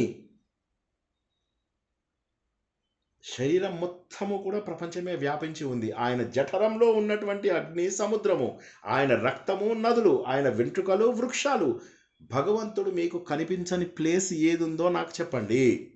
ఇలాగ భగవంతుడు ప్రతి చోట ఉన్నప్పుడు ఇవన్నీ నావి అనుకోకుండా, ఒక బ్యాంకు మేనేజర్ ఏ విధంగానైతే మనము ప్రతిసారి ఉదాహరణలో తెలుసుకున్నట్లుగా డబ్బును చూసి ఖుషైపోడు. ఎవడన్నా డబ్బు డిపాజిట్కి రాగానే ఇలా బ్యాంకుకి డిపాజిట్ వచ్చింది 10 రూపాయలు అని చెప్పి ఖుషవాడు. ఎవడో రాకపోతే ఏడవాడు. అదే విధంగా ఈ జీవితంలో ఆలోచన అనేది రావాలి. ఏమిటి? ఈ అభేద భావము. మళ్ళీ చెప్తున్నాను ఇదే మాట. ఆయన ఇంతకుముందు 2-3 శ్లోకాలలో కూడా ధ్యానం ఎలా చేయాలి అంటే భేదభావం లేకుండా చేయాలి. ఆ భగవంతుడికి నాకు తేడా లేదు, నేను ఆ భగవంతుడి యొక్క అంశని. నేను ఏ విధంగానైతే నా శరీరంలోంచే 6 ప్యాక్ బయటికి తీస్తానో, ఏ విధంగానైతే నా శరీరంలోనే ఎక్సర్సైజ్ చేయడం ద్వారా కండలు తెచ్చుకుంటానో, అదేవిధంగా నేను మానసిక సాధన చేయడం ద్వారా నాలో ఉన్న భగవంతుణ్ణి నేను బయటకు తెచ్చుకుంటాను. ఆ విధంగా నా గురించి నేను ఆలోచించి నేనెవరు అంటే ఈ శరీరాన్ని కాదు, ఎందుకంటే శరీరం పడిపోతుంది. నేనెవరిని? ఫలానా వాడి తండ్రిని. నేను చనిపోయిన తర్వాత వాడు 10 రోజుల తర్వాత మర్చిపోతాడు. నేను ఫలానా వాడి కొడుకుని. వాళ్ళు చనిపోయాక మనం మర్చిపోతాం, మనం చనిపోయాక ఎవరు? ఫలానా వాడి మిత్రుడను. మనను మర్చిపోతారు, 15 రోజుల్లో మర్చిపోతారు. ఫలానా దేశానికి ప్రధానమంత్రిని. పదవి దిగిపోగానే మర్చిపోతారు. ఫలానా కంపెనీకి CEO అని మర్చిపోతారు. ఎవడే సుబ్రహ్మణ్యం సినిమా చూసారా లేదా? అందరూ ఒకసారి చెప్పండి నాకు. ఈ తరంలో వన్ ఆఫ్ ద బెస్ట్ మూవీస్లో అదొకటి. ఎవడే సుబ్రహ్మణ్యం అని నాని విజయ్ దేవరకొండ సినిమా. అందులో నువ్వెవరివి అని అడుగుతారు. అడిగితే నేను ఫలానా కంపెనీకి MDని అంటాడు. అది నీ హోదా, నువ్వెవరివి అంటే నేను IIM గ్రాడ్యుయేట్. అది నీ చదువు, నువ్వెవరివి. ఇది ఆ నువ్వెవరు అనేటటువంటిది తెలుసుకోవాలి. నువ్వెవరంటే ఈ ప్రపంచం లోపల మనకు సమాజంలో మోసం చేసే మందులు చాలామంది ఉన్నారు. కాబట్టి మనం ఏం గుర్తించాలంటే నేను ఆ భగవంతుడి యొక్క స్వరూపాన్ని అని. ఇప్పుడు మీరు 24 గంటలు ప్రశాంతంగా ఉండండి. ఎలా ఉంటాం సార్ 24 గంటలు ఎలా ప్రశాంతంగా ఉంటాం అంటే వైరాగ్యం ద్వారా, అనవసరమైన బంధాలను పెంచుకోకుండా, అనవసరమైనటువంటి బంధాలు తగ్గించుకుంటూ నా నిజ స్థితిని తెలుసుకోవడం ద్వారా. నష్టమానసోత్కృష్ట యోగిన అంటే నష్టమానస ఉత్కృష్ట యోగిన. మనస్సును ఎప్పుడైతే మనం నిగ్రహించుకుంటామో అప్పుడు మనము ఉత్కృష్ట యోగులం అయిపోతాము. అంటే ఎంత గొప్ప విషయమో చూసుకోండి ఇది. అంటే ఏంటి? ఆలోచించడం ద్వారా నా ఆత్మ గురించి నేను ఆలోచించాలి. స్వ ఆత్మ. సోహం సోహం సోహం. ఇక్కడ సహ అహం, సహ అహం, సహ అహం. భగవంతుడు నేను, భగవంతుడు నేను, భగవంతుడు నేను. అదే నేను. స తీసేసేయండి. ఓ అహంలో ఇక్కడ అహంలోంచి హా తీసేసేయండి. స అ మ, ఓ ఆ మ, ఆ ఓ మ వచ్చేస్తుంది. ఓం ఓం. నేనెవరిని? ఓంకార స్వరూపుడని. నేనెవరిని? భగవంతుడిలో భేదం లేనటువంటి మనిషిని. నేనెవరిని? పరమాత్మ యొక్క స్వరూపుడను. నేనెవరిని? సత్యం తెలియక తప్పుదారిలో వెళ్తున్నటువంటి వ్యక్తిని. నేనెవరిని? అనవసరమైన బంధాలు పట్టుకుని వెళ్తున్నటువంటి వ్యక్తిని. నేనెవరిని? అజ్ఞానంలో కూరుకుపోయినటువంటి వ్యక్తిని. నేనెవరిని? ఆత్మచింతన చేసే వ్యక్తిని. నేనెవరిని? భగవంతుడు అంశని. నేనెవరిని? భగవంతుడు అంశని. నేనెవరిని? భగవంతుడు అంశని. ఈ బంధుత్వాలన్నీ బూటకము. నేను చేసే ఫోన్ కాల్స్ అన్నీ నాటకము. వీటన్నిటిని దాటాలి. నిన్న ఎన్ని కాల్స్ చేశాను? 50. ఇవాళ ఎన్ని చేయాలి? 100. సారీ శ్రీనివాస్ చెప్పాడు 100 చేయొద్దని. ఇవాళ 49, రేపు 48, తర్వాత 47, తర్వాత 10, తర్వాత 5, తర్వాత ఒకటి, తర్వాత నాలో నేను రమించానా లేదా, నాలో నేను ఆనందంగా ఉన్నానా లేదా. ఎప్పుడైతే 100 మందిని మనం కలవమో అప్పుడు మనస్సు ప్రశాంతంగా ఉంటుంది. కర్తవ్యాలకు అతీత స్థితిని చేరుకో, ఉన్నత స్థితికి చేరుకోవయ్యా, నీ నిజ స్థితిని చేరుకుంటావు. సముద్రం ఎంత గంభీరంగా ఉందో చూడో, ఎన్ని నదులొచ్చి చేరినా, ఎంత ఎండ వచ్చి అందులోని నీళ్ళని తీసుకున్నా, సముద్రం ఏ విధంగానైతే ప్రశాంతంగా ఉంటుందో, సముద్రం ఎలా అయితే పొంగకుండా ఉంటుందో, ఆ ఆలోచన తెచ్చుకొని చేసేటటువంటి ధ్యానము చాలా గొప్పది. ఈ మెడిటేషన్ ఏదైతే ఉందో, ఈ మెడిటేషను కేవలం లయ కోసము చేయకు. మెడిటేషను నాశనము, మనస్సుని నాశనం అంటే ప్రశాంతత అనుకోండి. మనస్సు యొక్క ఆలోచనల నాశనము.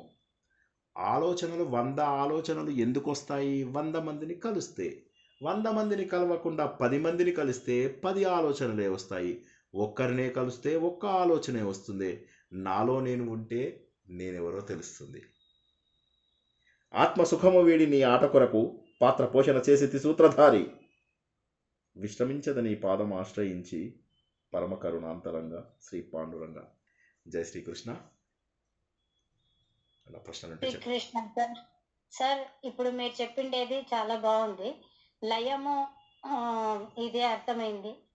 ఇప్పుడు ఆ నాశనం స్థితికి మనము ప్రాక్టికల్గా రావాలి అంటే బయటకు వచ్చినాము, 10 మందిని కలిసినాము, ఓకే, మనం దాన్ని కూడా రెస్ట్రిక్ట్ చేసుకున్నాము. కానీ ఇంట్లో వాళ్లకు మనం బాధ్యతగా మనం చేసే పనులన్నీ ఉంటాయి కదండి సార్. అవును, సో వాళ్ళ దగ్గర నుండి ఏదైనా మనం వైరాగ్య భావనతో చేయాలి. అది వైరాగ్య భావనతో. ఇంట్లో వాటిని మనం ఏమనుకున్నాము, పిల్లలు అంటే మన జీవితంలో భాగము, పిల్లలే మన జీవితం కాదు. సార్ మీరు చెప్పడం బాగా చెప్తారు సార్. మీరు పిల్లల్ని అంటే ప్రేమించరా? సార్ ఇక్కడ అదే కాదు. ఇక్కడ మనము ఇంట్లో వాళ్ళకి పిల్లలకి చేస్తున్నప్పుడు కూడా అవును, మనం అందరిలో భగవంతుడిని చూస్తూ నేను భగవంతుడికి సేవ చేస్తున్నాను అనే ఉద్దేశంతో కూడా నిర్లిప్తంగా మనం చేస్తున్నాం. నిర్లిప్తంగా అదే చేయాలి. చేస్తున్నాం. అది నిర్లిప్తంగా వాళ్ళ చేయాలి. దగ్గర నుండి కొంచెం ఏదన్నా నెగటివ్ గా మనం ఏదన్నా తీసుకున్నప్పుడు తీసుకోకూడదు. అప్పుడు ఇంకా నెగటివ్ గా అది తీసుకోకూడదు. అంతా ఇంకా కృష్ణార్పణమే అనుకుంటూ పోతే అంటే కదా మన డ్యూటీ మైండెడ్ తో చేయాలి. మన చెయ్యాలి. డ్యూటీ మనం ఇది చేయాలి. బాధ్యత. అది కాక వాళ్ళు తిడుతున్న వాళ్ళు ఇప్పుడు ఫర్ ఎగ్జాంపుల్ నేను తిడుతున్నా, నా ఇంట్లో నేను ఎక్స్ వై అని ఇద్దరు ఉన్నారు అనుకుందాం. వాళ్ళు తిడుతున్నారు, వీళ్ళని తిడుతున్నారు. ఎవరు ఎన్నాళ్ళు బతుకుతారు? ఒకరినొకరు అసహించుకుంటారు. భార్యాభర్తలు ఎన్నాళ్ళు అసహించుకుంటారు? ఎన్నాళ్ళు బతుకుతారు? పిల్లలు తల్లిదండ్రులు అసహించుకుంటారు. ఎన్నాళ్ళు ఉంటారు? కాబట్టి ఇది అశాశ్వతం అని ఎప్పటికప్పుడు గుర్తు తెచ్చుకోవాలి. ఇంట్లో గొడవలు అయ్యాయి, ఇంట్లో ఏమైనా నెగిటివ్ అయ్యాయి, అప్పుడు ఏమనుకోవాలి మనం, ఇది అశాశ్వతం. ఆ థాట్ ప్రాసెస్ ఇంకా బలపడాలి. ఆ థాట్ ప్రాసెస్ ఇంకా కాస్త బలపడాలి. ఆ థాట్ ప్రాసెస్ బలపడుతూ ఉండాలి. ఎన్ని దెబ్బలు తగిలితే అంత గట్టిగా అవ్వాలి. శిల్పం తయారవ్వాలంటే ఎన్ని దెబ్బలు తీసుకుంటుంది? అహల్యాబాయిది కథ నిన్న మీరు అందరూ వినే ఉంటారని ఆశిస్తున్నాను. అందులోపల ఆవిడకి భర్త చనిపోతాడు, అత్తగారు చనిపోతుంది, మామగారు చనిపోతారు, తల్లి తండ్రులు చనిపోతారు. ఇటు చూసినట్లయితే కొడుకు పరమ దుర్మార్గుడు అవుతాడు, కొడుకు చనిపోతాడు, కోడలు చనిపోతుంది, కూతురికి కులాంతర వివాహం చేస్తుంది, వాళ్ళకి పుట్టినటువంటి మనవడికి తను ఘనంగా పెళ్లి చేస్తుంది, ఆ మనవడు చనిపోతాడు. ఆ మనవడు చనిపోయాడనే బాధ లోపల అల్లుడు చనిపోతాడు, అల్లుడు చనిపోయాడనే బాధ లోపల కూతురు చనిపోతుంది. ఇంట్లో ఉన్న వాళ్ళందరూ చనిపోయారు, కనీసం వంశాంకురం కూడా మిగలదు. కానీ ఆవిడ 33 సంవత్సరాల పాటు రాజ్యాన్ని పరిపాలించి ఒక్క దాడి కూడా ఓడిపోదు. ఆవిడ ప్రతి తిరుగుబాటుని ఎదుర్కొంటుంది, హిందూ ధర్మాన్ని ఘనంగా ఉద్ధరించింది. సో మనం ఇటువంటి కథలు ఎందుకు తెలుసుకుంటామంటే ఆ ఆదర్శాలు మన లోపల నింపుకోవాలి. అటువంటి వారిని చూసినప్పుడే మనం అనుకోవాలి, మనకు వచ్చిన కష్టము పెద్ద కష్టం కాదు. మహాభారతం విన్నాం, రామాయణం విన్నాం, అంత పెద్ద కష్టాలు మనకు వచ్చాయి ఆ జీవితంలో ఆలోచించాలి. ప్రతి ఒక్కరికి ఎవరి కష్టాలు వాళ్ళకు పెద్దవి అనిపించడం సహజమే. ఇక్కడ ఆలోచించాల్సింది ఏంటంటే ప్రపంచంలో అంతకంటే కూడా ఎంతో పెద్ద కష్టాలు పడినటువంటి జనాలు కూడా ఎంతో ఆనందంగా ఉన్నారా లేదా? వారి బాధ్యతలను విస్మరించారా? విస్మరించలేదు. బాధ్యతలను బాధ్యతలాగా చేయాలి. Work incessantly, not be attached to, never be attached to your work. నీ బాధ్యతకు నెవర్ గెట్ అటాచ్డ్. ఆ ఎమోషనల్ అటాచ్మెంట్ తగ్గించుకుంటే చాలు. ఎంత పని చేసినా, హత్య చేసినా కూడా మనకు అంటదు. భగవంతుడు ఏమంటాడు, హత్య చేసినా సరే నా శరణు చొచ్చిన వాడికి అసలు ఏది అంటదు అన్నాడు. అంటే జ్ఞాన మార్గంలోకి వచ్చినటువంటి వ్యక్తి ఎవరైతే బాధ్యతగా చేస్తాడో అతడికి ఏ విధమైనటువంటి విషయాలు అంటవు అన్నాడు. చాలా గొప్ప విషయం ఇది. జై శ్రీకృష్ణ. Next question.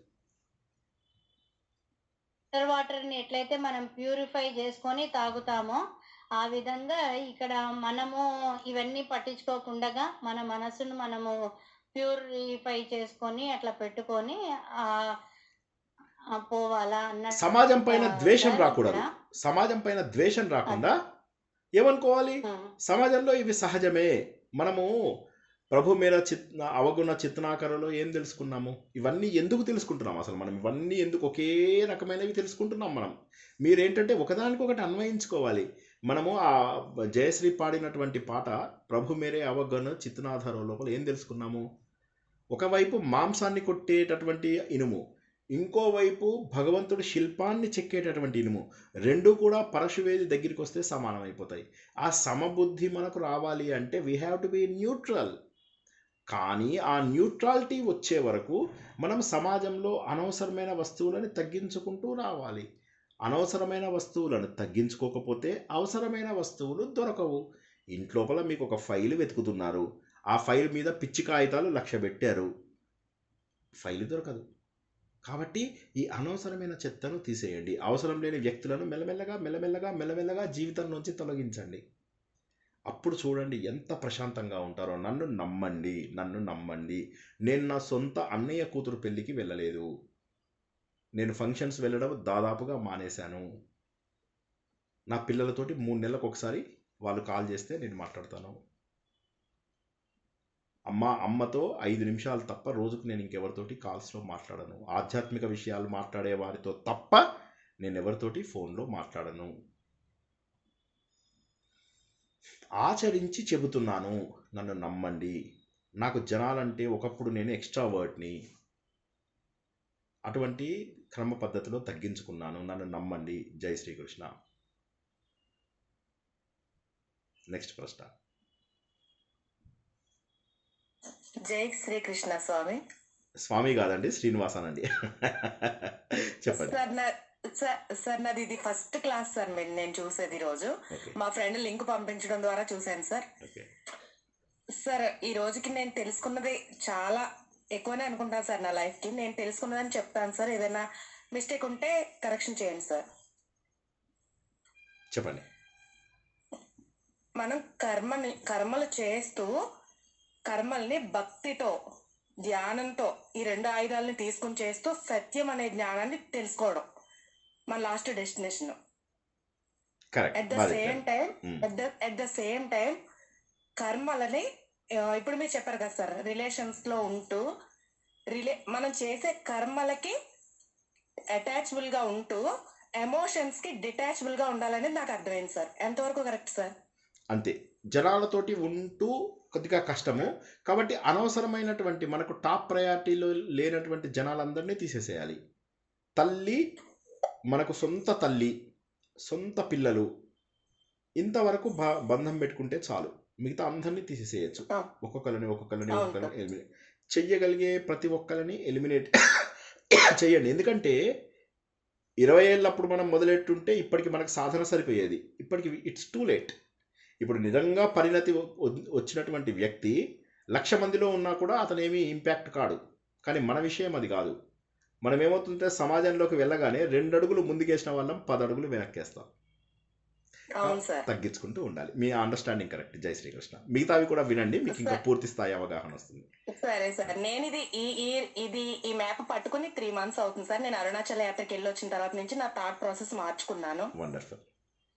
నాకు వీటి వేదాల గురించి ఏమీ తెలియదు సార్ సరిగాని. కాకపోతే కొంచెం అయితే నాలెడ్జ్ అయితే ఉంది. మనం చేసే పనిలోని దైవాన్ని చూడాలని అయితే ఫస్ట్ నుంచి నమ్ముతాను సార్.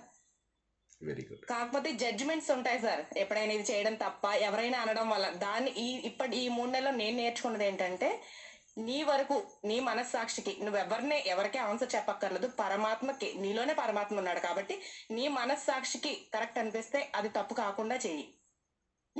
ఎవరిని మెప్పించాలన్నా అది మనకు అయ్యేది కాదు.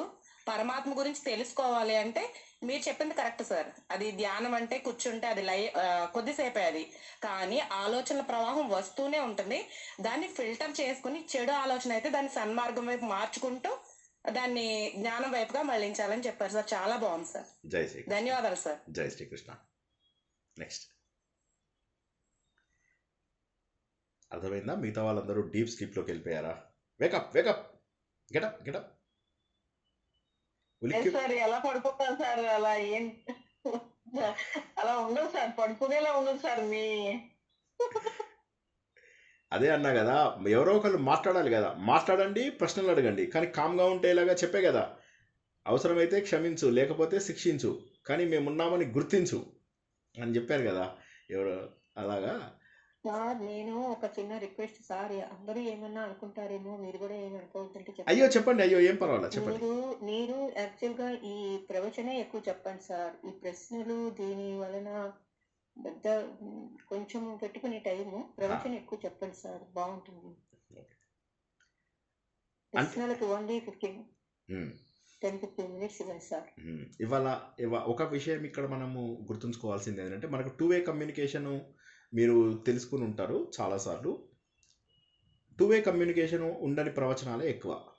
ప్రపంచంలో ఉన్నటువంటి ప్రతి చోట కూడా మనకు 2-వే కమ్యూనికేషన్ ఉండదు.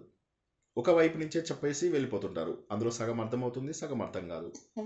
అంటే ఇవ్వండి సార్ టైము, కానీ ఇది ఎక్కువ అది తక్కువ అవుతుంది సార్. అంటే ఏం పర్వాలేదు. అంటే ఆ ఒక పాయింట్ పట్టుకోగలిగితే ప్రవచనాలన్నీ అనవసరం. అసలు సత్యాన్ని పట్టుకోగలిగితే ఒక్క నిమిషం ఎవరు మాట్లాడకండి ప్లీజ్. సత్యం తెలుసుకుంటే ప్రవచనాలు అవసరం లేదు. ఆ సత్యాన్ని తెలుసుకోవడం కోసమే ఈ సందేహాలు సమాధానాలు.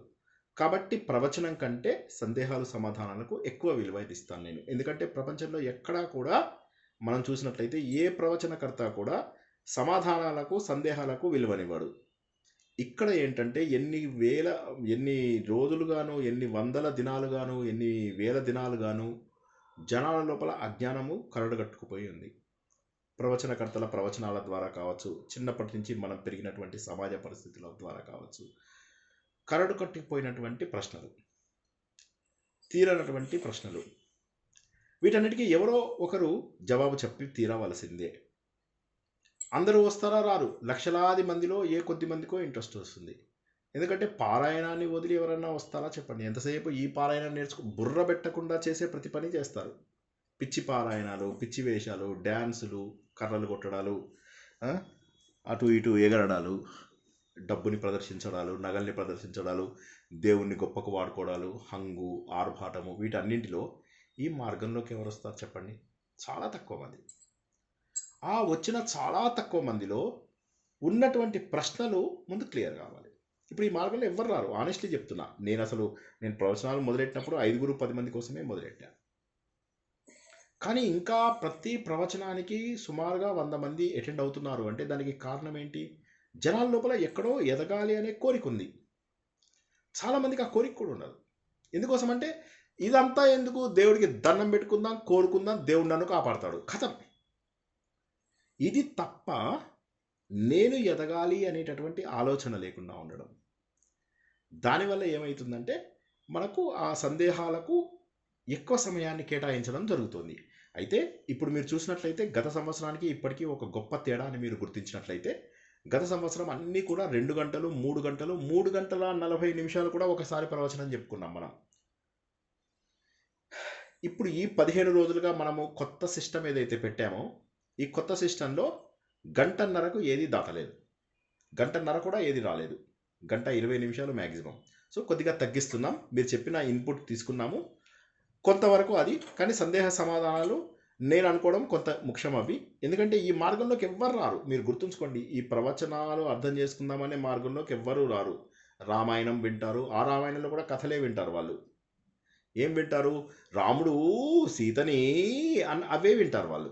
సుబ్రహ్మణ్య స్వామి వైభవం అవే వింటారు వాళ్ళు. ఈ మార్గంలోకి వచ్చేది ఎంతమంది? చాలా కొద్ది మంది. అసలైనటువంటి సత్యాన్ని తెలుసుకుందాము అని ఎంతమంది వస్తారు? వినాయకుడు మీరు అడిగిన కోరికలు తీరుస్తాడు, నా మాట నమ్మండి, ఇలా పెడతారు కళ్ళు ప్రవచనకర్తలు. పెట్టేమంటారు? ఆ దేవాలయంకి వెళ్ళండి పెళ్ళి అవుతుంది, ఈ దేవాలయంకి వెళ్ళండి ఇంకో పెళ్ళి అవుతుంది, ఇలా చెప్తూ ఉంటారు. ఆ మార్గంలోంచి ఈ మార్గంలోకి రావాలి, సత్యం తెలుసుకోవాలి అనుకునే వాళ్ళు చాలా కొద్ది మంది ఉంటారు. ఆ వచ్చిన వారికి వీలైనంత నా వైపు నుంచి మార్గం, నేను నేర్చుకున్న మార్గము, నేను ఆనందంగా మారడానికి కారణమైన మార్గాన్ని, కేవలం సత్యంని మాత్రమే తెలియజేసే ప్రవచనాలు ఇవి. జై Shri Krishna. Next question. Okay sir, thank you. చెప్పింది 100% కరెక్ట్ అండి. చాలా మంది క్వశ్చన్స్ సందేహాలు, సమాధానాలు. ఇంట్రెస్ట్ ఉంటుంది. ప్రవచనం ఊరికే చెప్తే ఏం లాభం సార్? ఇలా అదే అది వదిలే, ఆ టాపిక్ వదిలేసి వేరే ఏమన్నా మాట్లాడండి. నేను దానికి జవాబు చెప్పేశాను కదా, ఇంకేదన్నా విషయం ప్రశ్నలు అడగండి. జై శ్రీకృష్ణ. సార్ మనము చేసేదంతా మనస్సు లయానికే సరిపోతుంది. ఈ మనస్సు నాశనంకి ఒక సాధన ఎట్లా సార్? మనస్సు నాశనానికి సాధన మనము ముందు జనములతో దూరంగా ఉండడం, డిటాచ్మెంట్ అని చెప్పాను. ఆయన ఏమన్నాడు? జనాలతో డిటాచ్డ్గా ఉంటే మనతో మన స్వాత్మ చింతన అన్నాడు. స్వాత్మ చింతన అంటే ఏంటి? స్వ ఆత్మ చింతన, నాలో నేను రమించడము. ఆయన జగమంతా కుటుంబం నాది, ఏకాకి జీవితం నాది. ఏకాకి అంటే కాకి కాదు, ఏకాకి అంటే ఒంటరి జీవితం.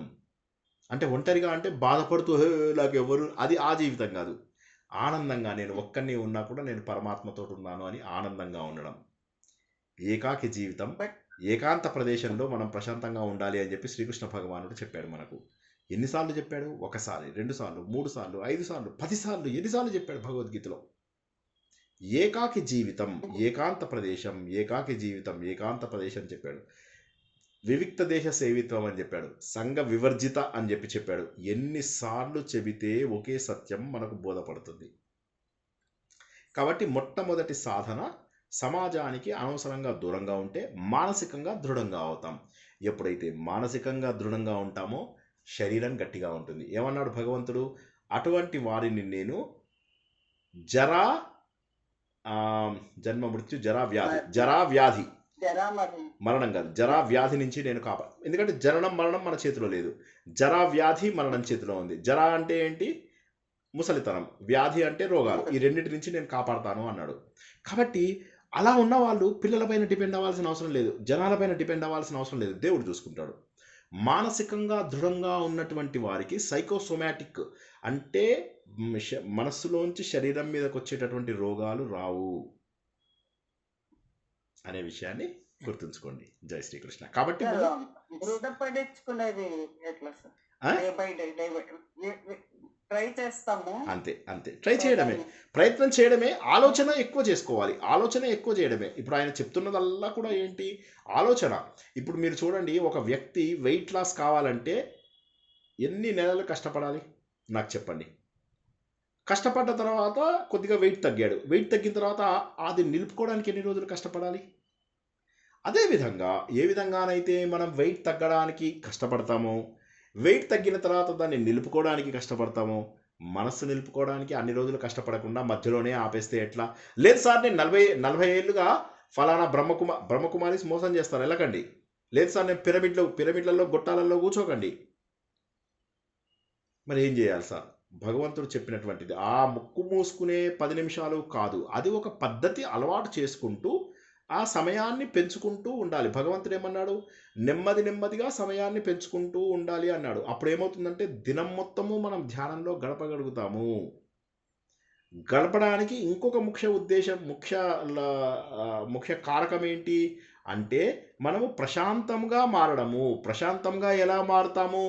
10 మందిని కలిస్తే 10 ఆలోచనలు, 5గురిని కలిస్తే 5 ఆలోచనలు, 3గురిని కలిస్తే 3గురికి సంబంధించిన ఆలోచనలు మనని వెంటాడుతాయి, వేటాడుతాయి.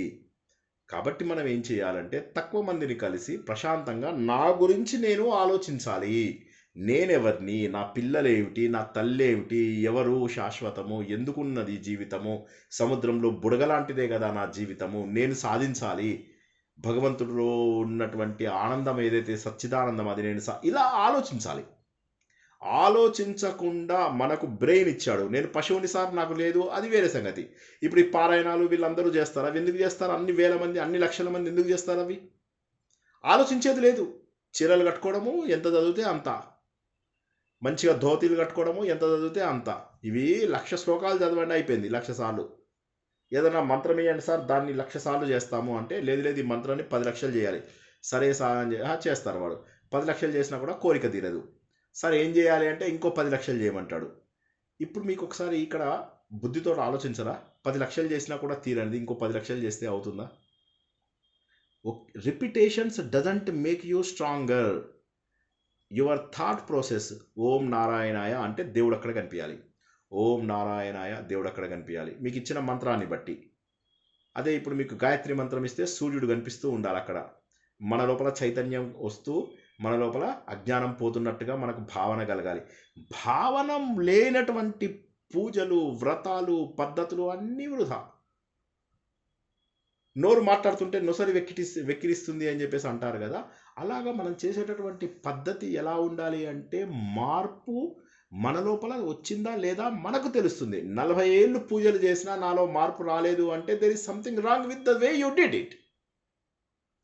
Now this is the first time you are taught the right procedure. జై శ్రీకృష్ణ. సార్ సార్ నాది ఒకటి, మనము జాగ్రత్త అవస్థలో మనసు నాశనం కాదు, స్వప్నావస్థలో కూడా మనసు నాశనం కాదు, సుషుప్తి అవస్థలో మనసు నాశనం అవుతుంది మహోదయ. అది పూర్తిగా నాశనం అవుతుంది ఆ సమయంలో. ఆ సుషుప్తి అవస్థని మనము జాగ్రత్త అవస్థలోకి తీసుకురావాలి. తీసుకోవాలి అంటే ఆలోచన రహిత స్థితి. మనము సుషుప్తిలో ఏదైతే మనము మనకేం తెలియదు కదా భయం, మనసు పడిపోతుంది కాబట్టి మనకేమీ తెలియదు. ఆ సమయం ఎంత బాగుంటుంది, ఆ సమయం ఎంత బాగుంటుంది చెప్పండి, ఎంత ప్రశాంతంగా ఉంటుంది. ఎలా ఉంది అని అంటే చాలా బాగుంది, నిద్రపోయాక చాలా హాయిగా. ఆ సమయంలో మనకు నొప్పులు తెలియవు, బాధలు తెలియవు, డబ్బు గురించి ఆలోచన లేదు. అవునా? ఆ సమయంలో పిల్లల గురించి ఆలోచన లేదు, ఆ సమయంలో తల్లిదండ్రుల గురించి ఆలోచన లేదు. ఎందుకు? శివానంద రూపం శివోహం శివోహం. అది మన అసలు స్థితి. భగవంతుడు ప్రతిరోజు మనకు శాంపుల్ ఇచ్చాడు. ఆ శాంపుల్ ఇచ్చినప్పుడు ప్రతిరోజు we are making promises with God. దేవుడా నేను సరైన మార్గంలో నడుచుకుంటాను, దేవుడా నన్ను సరైన మార్గంలో తీసుకెళ్ళు, దేవుడా ఇంకొకసారి తప్పు చేయను, దేవుడా ఇంకొకసారి సమాజంతో అనవసరమైనటువంటి సంబంధాలు పెట్టుకుంటూ నేను దూరంగా రా. ఇవన్నీ you are making promises with God. కానీ ఏమవుతుంది? Are you keeping it? మీరు అది ఆ ప్రామిసెస్ మీరు ఏదైతే భగవంతుడితో చేస్తున్నారో అవి పొద్దున లేచేసరికి మళ్ళీ మీ సమస్యలన్నీ రారా అని మళ్ళీ పిలుస్తున్నాయి మిమ్మల్ని. ఎక్కడి నుంచి మనకు మనశ్శాంతి వస్తుందో ఆలోచించండి. మనకు మనమే శత్రువులము. ఆయన ఏం చెప్పాడు? మనకు ఉద్ధరేదాత్మనాత్మానం, ఎవరిని వారే ఉద్ధరించుకోవాలి. మనం తెలుసుకుంటున్నదల్లా కూడా కేవలం ఒక పద్ధతి. ఈ పద్ధతి ద్వారా మనం ఏం చేస్తున్నామో మనల్ని మనం ఉద్ధరించుకోవాలి. నేను మిమ్మల్ని ఉద్ధరించలేను, నేను మీకు ఇట్లా ఆశీర్వదించడం ఏం రాదు మీకు. సార్ మీరు 18 ఏళ్ళు సాధన చేసినా సరే నేను ఆశీర్వదిస్తే మీకేం రాదు. నేను మంచి మనసుతో మీకు ఏదైనా కావాలంటే అవ్వచ్చు, అది అది అది మీరు నాకు అనుకున్నా, కానీ దానికి ప్రత్యేక శక్తులు అవసరం లేదు అని చెప్తున్నారు. ప్రత్యేక శక్తులు అవసరం లేదు. శక్తులు వేరే వాళ్ళని, మీరు వేరే వాళ్ళ కాళ్ళు పట్టుకుంటే మిమ్మల్ని ఎవ్వరూ ఉద్ధరించరు. వేరే వాడు మిమ్మల్ని ఇలా ఇలా ఆశీర్వదించి అక్కడ డబ్బులు వేయండి అన్నాడు అనుకో, ఒకడున్నాడు ఒక ప్రవచనకర్త, ఇలా కాళ్ళు పెడతాడు. కాళ్ళు పెడితే మీరు ఆయన కాళ్ళకి దండం పెడుతూ అలా వెళ్ళాలన్నమాట. ప్రతి ప్రవచనంలో పొద్దున్న సాయంత్రం ఆ డబ్బులు వేయాలి. ఆయన డబ్బులు వేసాను లేదా చూస్తూ ఉంటాడు కూడా. కాళ్ళకి దండం పెట్టినప్పుడు డబ్బులు వేయాలి. సో ఇప్పుడు ఇక్కడి నుంచి ప్రగతి ఎలా వస్తుంది? కాబట్టి అసత్యాన్ని ఈ ప్రపంచంలో సత్యం వల్ల బాధపడరు, అసత్యం వల్ల బాధపడరు. అసత్యమైతే అసత్యం ఓకే, సత్యమైతే సత్యం ఓకే. దేని నుంచి బాధపడతారు తెలుసా? అసత్యాన్ని సత్యం అనుకోవడం వల్ల బాధపడతారు. Can anybody repeat this actually please?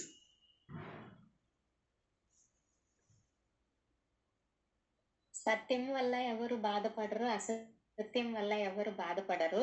అసత్యాన్ని సత్యంగా భావించినప్పుడే బాధ కలుగుతుంది. చాలా బాగా చెప్పారు. అమ్మయ్య, ఒక్కరు వింటున్నారు. మిగతా వాళ్ళు నిద్రపోతున్న వాళ్ళలో ఇంకెవరైనా చెప్పగలరా ఈ మాటని?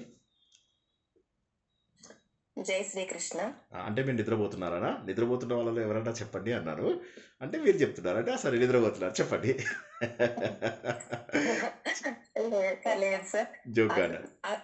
అసత్యాన్ని సత్యంగా భావించడం వల్ల బాధ కలుగుతుంది, మన సత్యాన్ని గ్రహించడం వల్ల బాధ కలగదు సార్. అసత్యం ఉన్నా బాధ లేదు. అసత్యంలో కూడా అజ్ఞానం, సత్యంగా ఇగ్నోరెన్స్ ఈజ్ బ్లిస్. భావన వల్ల కలుగుతుంది, మన భావన వల్ల. Ignorance is bliss. ఆది విష్ణు గారు చెప్పండి, ప్రసన్న గారు చెప్పండి. మీరు నాకు అన్మ్యూట్ అయినట్టున్నారు. ఇంకెవరన్నా చెప్పండి. అవును సార్ అన్నాను సార్. అది ఆ? నిద్రపోతే ఎలా చెప్పగలుగుతాము అసలు అని అన్నాను. ఓ అదే మీరు జవాబు చెప్తున్నారేమో అనుకున్నాను. జవాబు ప్రయత్నం చేయండి. ఇప్పుడు నేను చెప్పింది ఏమన్నానో చెప్పండి. మనిషికి ఎందుకు బాధేస్తుంది? అసత్యంలో ఉండటం వల్ల బాధ కలుగుతుంది. అసత్యంలో ఉంటే సత్యం బాధ అంటే లేదు. అసత్యంలో ఉంటే బాధ లేదు. ఉదాహరణకి ఇగ్నోరెన్స్ ఈజ్ బ్లిస్ అంటారు. ఇవాళ నేనేమంటున్నానంటే కరడు కట్టిన సత్యాలను తెలుసుకోండి ఇవాళ ప్లీజ్. అసత్యంలో ఉంటే బాధ లేదు, ఎందుకంటే ఇగ్నోరెన్స్ ఈజ్ బ్లిస్. ఇప్పుడు మీరు చూడండి, అసత్యంలో ఉన్న వాళ్ళు బాధలో ఉంటారు, ఉండరు. వాళ్ళు డ్యాన్సులు చేసుకుంటూ సంతోషంగా ఉంటారు వాళ్ళు. సత్యంలో ఉన్నవాడికి సరే బాధ ఉండదు. ప్రాబ్లం ఎక్కడ వస్తుందంటే అసత్యాన్ని సత్యం అని చెప్పేసి గట్టిగా నమ్ముతారు, ఇదే సత్యం అని నమ్ముతారు. ఇప్పుడు మనకు కొంతమంది ఈ స్వామీజీలు మఠాలు వీళ్ళందరూ ఉంటారు కదా, వీళ్ళు ఏం చేస్తారంటే కల్చర్ నేర్చుకోరు, కల్ట్గా తయారవుతారు. తయారయ్యి వాళ్ళు ఏం చేస్తారంటే అసత్యమైనటువంటి దారిలో వెళ్తూ అదే నిజము అని చెప్పేసి అనుకుంటూ ఉంటారు. ఎప్పుడైతే వాళ్ళు అదే నిజము అని చెప్పేసి అనుకుంటారో, అదే నిజం అని అనుకుంటారో, అది నిజం కాదని 2 రోజుల తర్వాత తెలుస్తుంది. అప్పుడు బాధ కలుగుతుంది. ఈ ప్రపంచం శాశ్వతమా? శాశ్వతం అనుకుంటారు. ఈ శరీరం శాశ్వతమా? శాశ్వతం అనుకుంటారు. ఇలాగా అసత్యమైన ప్రతిదాన్ని శాశ్వతం అనుకోవడం వల్ల పిల్లలు శాశ్వతమా, పెద్దలు శాశ్వతమా, స్నేహితులు శాశ్వతమా, డబ్బు శాశ్వతమా, ఇవన్నీ అశాశ్వతాలు. కానీ వీటన్నిటిని మనం శాశ్వతం అనుకుంటాం, అప్పుడు బాధేస్తుంది. డబ్బు మనం శాశ్వతం అనుకుంటాం, పోతుంది. శాశ్వతం అనుకున్నప్పుడు రోజున బాధ కలుగుతుంది. అది కాబట్టి అసత్యంని ఎప్పుడు సత్యం, అదన్నమాట ఈయన అనేది. సత్యాన్ని సత్యంగా తెలుసుకుంటే చాలు. సత్యం ఏంటి? ఒకటే సత్యం ఏంటంటే నేను ఆనంద స్వరూపుడను, నేను బాధపడవలసినటువంటి వ్యక్తిని కాదు, సంతోషంగా ఉండవలసిన వ్యక్తిని. జై శ్రీకృష్ణ. Next question. సార్ ఇప్పుడు సుషుప్తి అవస్థలో ఉన్న మైండ్ కండిషన్ మెలకువప్పుడు ఉండాలి అనేది ఆ రెండవ అధ్యాయంలో ఉన్న యానిష సర్వభూతానాం శ్లోకానికి వర్తిస్తుంది. ఇక్కడ అది దేనికి వర్తిస్తుంది అనేది నేను ఖచ్చితంగా చెప్పలేను. ఎందుకంటే ఇప్పుడు ఈయన ఆ పద్ధతి ఏదైతే ఉందో ఆ పద్ధతిని ఈ పర్టికులర్ శ్లోకంలో అంటూ ఎక్కడ భగవద్గీతలో చెప్పలేదు. అయితే ఆయన ఏమంటాడు అంటే ఆ శ్లోకం మీనింగ్ నాకు అలా అనిపించింది సార్. యానిష సర్వభూతానాం తస్యాం జాగ్రత్త సంయమే.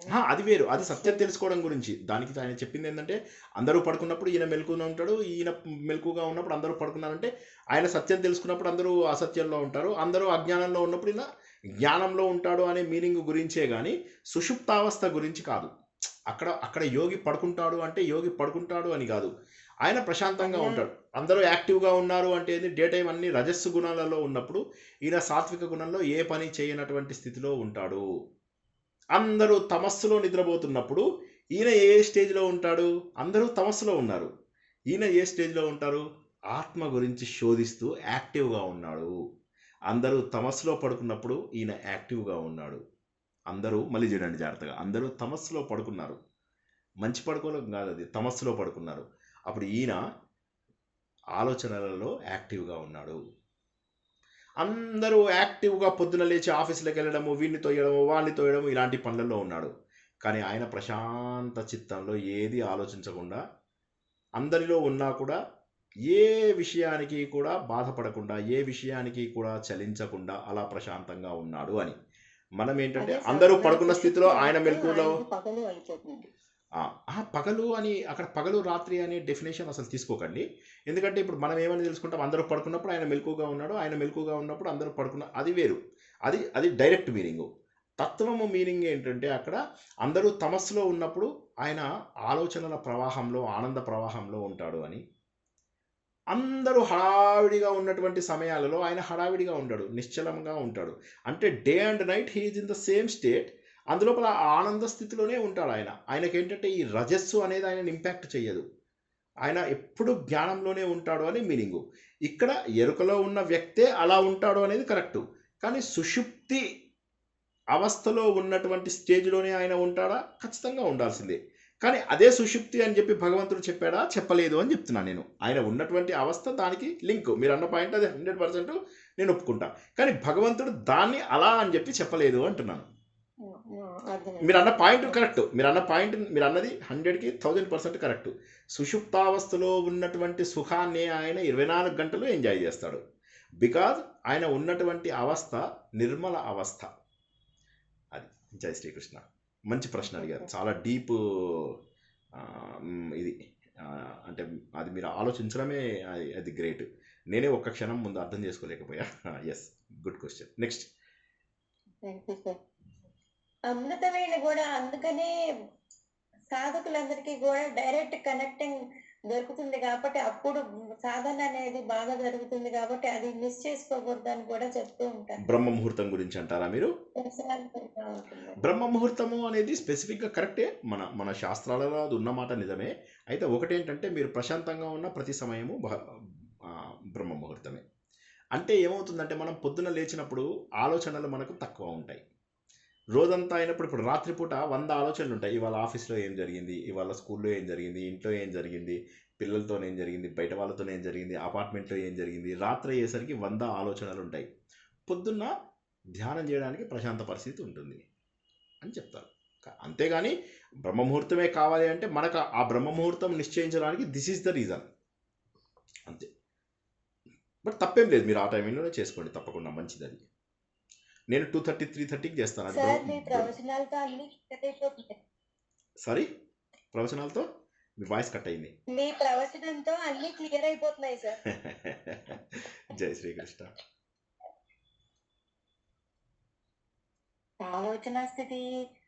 ఆలోచన రహిత స్థితి రావాలంటే మామూలుగా ఇక అటాచ్మెంట్లు తగ్గించుకుంటే వైరాగ్యాన్ని పెంచుకుంటే సాధ్యం అవుతుంది. కరెక్ట్, 100%.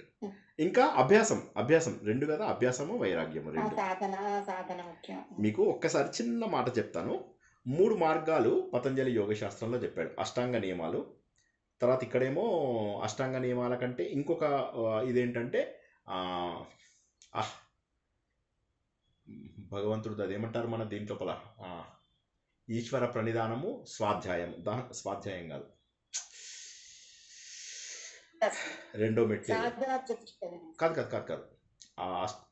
అందులోనే ఒకటి వస్తుంది. స్వాధ్యాయము, ఈశ్వర ప్రణిధానము, శుచి, సంతోషము, కాదు అది ఒకటి. సరే, ఎనీవే అది ఈ పైన అన్నిటికంటే గొప్పది అభ్యాస వైరాగ్యం. మొదట ప్రతి ఒక్కరు సాధించేది మనలాంటి వాళ్ళు అష్టాంగ నియమాలు.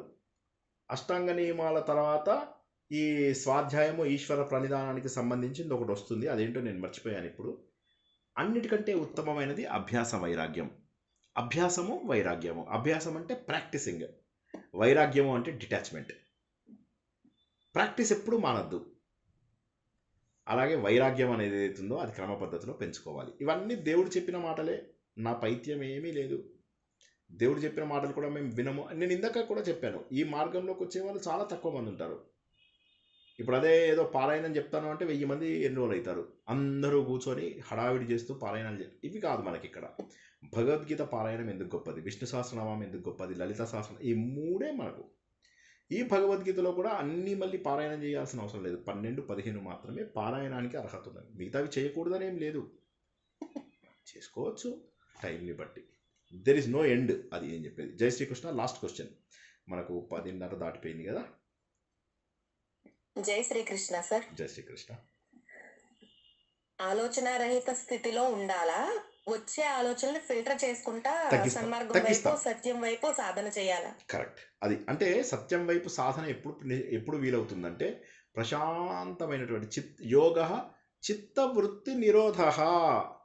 చిత్తవృత్తులన్నీ నిరోధము చేయడము యోగము. ఇది మనకేం చెప్పాము, కర్మ, జ్ఞానం అని చెప్పాము. ఈ మధ్యలో వచ్చేది ఇప్పుడు మనం తెలుసుకుంటున్నటువంటి యోగం. జ్ఞానం కాదు అది. ఈ జ్ఞానం వైపుకు వెళ్ళాలి అనేది సత్యం. అది అయిపోయింది, దట్ ఈస్ ద అల్టిమేట్. ఇక్కడ మనం ఏదైతే చేస్తున్నామో దీన్ని యోగం అంటారు. ఈ యోగం అంటే మెడిటేషన్. ఆ మెడిటేషన్ యోగం ఏదైతే ఉందో అక్కడ మనము చిత్త నిశ్చలతను సాధిస్తాం. Stability of your mind. Stability of mind తర్వాత then you enter into the జ్ఞానయోగము. ఆ జ్ఞానయోగం లోపల అల్టిమేట్ అది సత్యాన్ని తెలుస్తుంది. సత్యం కోసం ప్రయత్నం చేస్తూ చేస్తూ చేస్తూ సత్యాన్ని తెలుసుకుని సత్యమే మనం అయిపోతాం. అది కాబట్టి ఇప్పుడు మనం ఉన్నది వన్ స్టెప్ బిఫోర్ జ్ఞానం. అంటే సార్ ఇక్కడ ఆలోచనల్ని నియంత్రించాలా, వచ్చే ఆలోచనలు ఫిల్టర్ చేయాలా? నా ప్రశ్న అది సార్. ఆలోచనలని క్రమ పద్ధతిలో తగ్గించాలి. మీకే తగ్గిపోతాయి. ఇప్పుడు మీరే చెప్పండి కదా, ఆలోచనల ఉద్ధృతి ఒక్కొక్కసారి మీకు తలకాయ నొప్పి తెప్పిస్తుంది కదా, ఒక్కొక్కసారి ఇలా థ్రాబింగ్ ఉంటుంది. అది తగ్గించండి. తగ్గిస్తూ తగ్గిస్తూ తగ్గిస్తూ తగ్గిస్తూ ఆలోచనలన్నీ తగ్గించేదాన్ని ఏక అగ్రత అంటారు. ఏక అగ్రత అంటే ఒక విషయం పైన ఆలోచించడం. ఒక విషయం పైన ఆలోచించడము ముందు చేసుకోవాలి. దాన్ని ధారణ అంటారు. ఏదన్నా ఒక విషయాన్ని గట్టిగా పట్టుకోవడం, ఒక విషయాన్ని గట్టిగా పట్టుకున్నాం, దాన్ని ఏకాగ్రత లేదా కాన్సన్ట్రేషన్ అంటారు. ఏకాగ్రతని ధారణ అని అంటారు. ధారణ తర్వాత మెట్టుని ధ్యానము అంటారు. ధారణ ముందు సాధించిన తర్వాతే ధ్యానంకి వెళ్తాము. దీన్ని కాన్సన్ట్రేషన్ అంటారు, దీన్ని మెడిటేషన్ అంటాము. ఇప్పుడు మీకు బయట నేర్పిస్తున్నవన్నీ కూడా they are not meditation centres, they are concentration camps. Concentration camps అవి.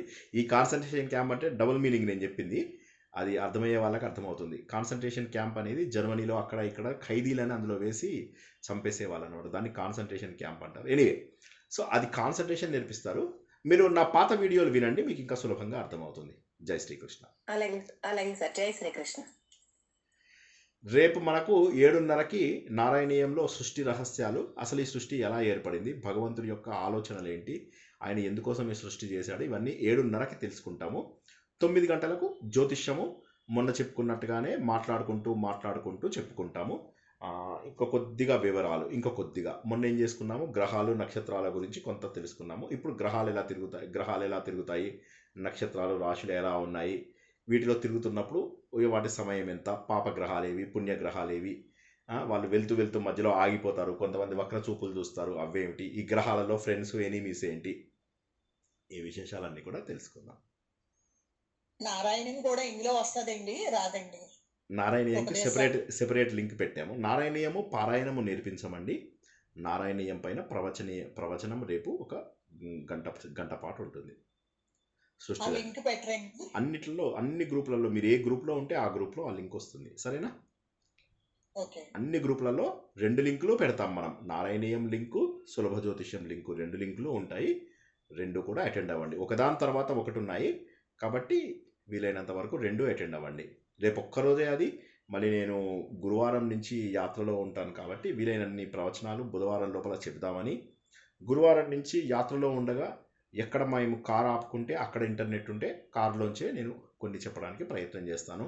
ఏం లేదు, వదిలేస్తే మళ్ళీ మీరు మీ దారిలో వెళ్ళిపోతారనే భయంతో మాత్రమే. సో చూస్తాను, నాకు ఎంత 1% ఓపిక ఉన్నా కూడా ప్రవచనాలు చెప్పడానికి ప్రయత్నం చేస్తాను. ఏదో రోజైనా అలసిపోయి డ్రైవింగ్లో అలసిపోయినా, లేకపోతే రోడ్డు మీద మేము వంట చేసుకోవడంలో కానీ, అంటే మేము రోడ్ ట్రిప్లో వెళ్తున్నాం కదా, కార్లో వెళ్తున్నాం. సో 18 రోజుల ప్రయాణము. సో ఎక్కడ పడితే అక్కడ ఆగుతాం కాబట్టి అంటే జనరల్ రోడ్ ట్రిప్, అందులో కుంభమేళా కూడా ఉంది అది. సో ఆ రోడ్ ట్రిప్లో ఉంటాం కాబట్టి సో వీలైనప్పుడల్లా నేను తప్పకుండా ప్రవచనం చెప్పడానికి ప్రయత్నం చేస్తాను. మీరు కూడా సాధనని మానకండి. నేను మళ్ళీ చెప్తున్నాను, ఈ మార్గంలోకి ఇష్టమే ఉండదు జనాలకి. ఇష్టం ఉన్న జనాలు, సత్యాన్ని తెలుసుకున్న జనాలు దాన్ని ముందుకు తీసుకెళ్ళడానికి ప్రయత్నం చేయండి. ఆలోచన పరిధిని కొద్దిగా ఇంత ఉన్నదాన్ని ఇంత చేయండి, ఇలా పరిధిని పెంచండి. పెంచినప్పుడు విశాల దృక్పథం ఏర్పడుతుంది. అప్పుడు ఎంత ప్రశాంతంగా ఉంటారంటే, ఎంత పెద్ద సమస్య వచ్చినా ఏమని, ఎవరన్నా మిమ్మల్ని తిట్టుకున్నా మీకు బాధ లేదు, ఎవరన్నా మిమ్మల్ని ఏమన్నా అన్నా కూడా మీరేమీ అనుకోరు. నిందాస్తుతులకు మీరు న్యూట్రల్గా అయిపోతారు. ద్వంద్వాలను మెల్లమెల్లగా దాటుతారు. ఇంతకంటే భగవంతుడు చెప్పినటువంటి మాటలను ఇంతకంటే సులభమైన భాషలో ఇంకా నేను చెప్పలేను అని అర్థం చేసుకోండి. జై శ్రీకృష్ణ. అందరికీ కూడా శుభరాత్రి. ఈరోజు కొద్దిగా ఎక్కువ సమయం తీసుకున్నాము, పర్వాలేదు. వెళ్ళిపోయిన వాళ్ళు వెళ్ళిపోయారు కూడా కాబట్టి పర్వాలేదు. ఎవరు ఉండగలరో వాళ్ళు ఉండి నేర్చుకోండి. ఆ మొదటి గంట మాత్రము మనది. అరగంట ప్రవచనము, అరగంట ప్రశ్నోత్తరాలు. ఒక్కొక్కసారి ఇలా పెరిగినా ఏం పర్వాలేదు, నో ప్రాబ్లం. ఒకరోజు లేట్గా పడుకుంటాం, అంతే కదా. జై శ్రీకృష్ణ. అందరికీ కూడా శ్రద్ధగా విన్నందుకు కృతజ్ఞతలు. అందరూ అభ్యాస వైరాగ్యాలను సరిగా అలవాటుకుంటారని. ఇవాళ మనము మెడిటేషన్ యోగాన్ని అంటే ధ్యాన యోగాన్ని పూర్తి చేసుకుని జ్ఞానయోగంలోకి ప్రవేశిస్తాం. అంటే ఉపదేశ సారము ఇప్పుడే చెప్పుకోము. మళ్ళీ భగవద్గీతలో 7, 8, 9, 10, 11, 12 అధ్యాయాల వివరణ అయిపోయిన తర్వాతనే మళ్ళీ we will come back to 16వ శ్లోకము. 15 శ్లోకములను మనము పూర్తి చేసుకున్నాము. అంటే కర్మయోగము, తర్వాత భక్తి యోగము, తర్వాత మెడిటేషన్ యోగము అనబడే ధ్యాన యోగము పూర్తి చేసుకున్నాము. ఇప్పుడు జ్ఞానయోగంలోకి ఉపదేశ సారంలో ప్రవేశించబోతుంది. భగవద్గీతలో మనము భక్తి యోగంలోకే ప్రవేశించాము. భక్తి యోగము పూర్తి అయితే తప్ప జ్ఞానయోగంలోకి రాము. కాబట్టి కొంత సమయం పడుతుంది మళ్ళీ ఉపదేశ సారము తరగతుల గురించి. జై శ్రీకృష్ణ. అందరూ కూడా శ్రద్ధగా ఆసక్తులను ఇలాగే కొనసాగిస్తారని ఆశిస్తూ ఈరోజు ప్రవచనాన్ని ఇక్కడికి ముగిస్తున్నాను.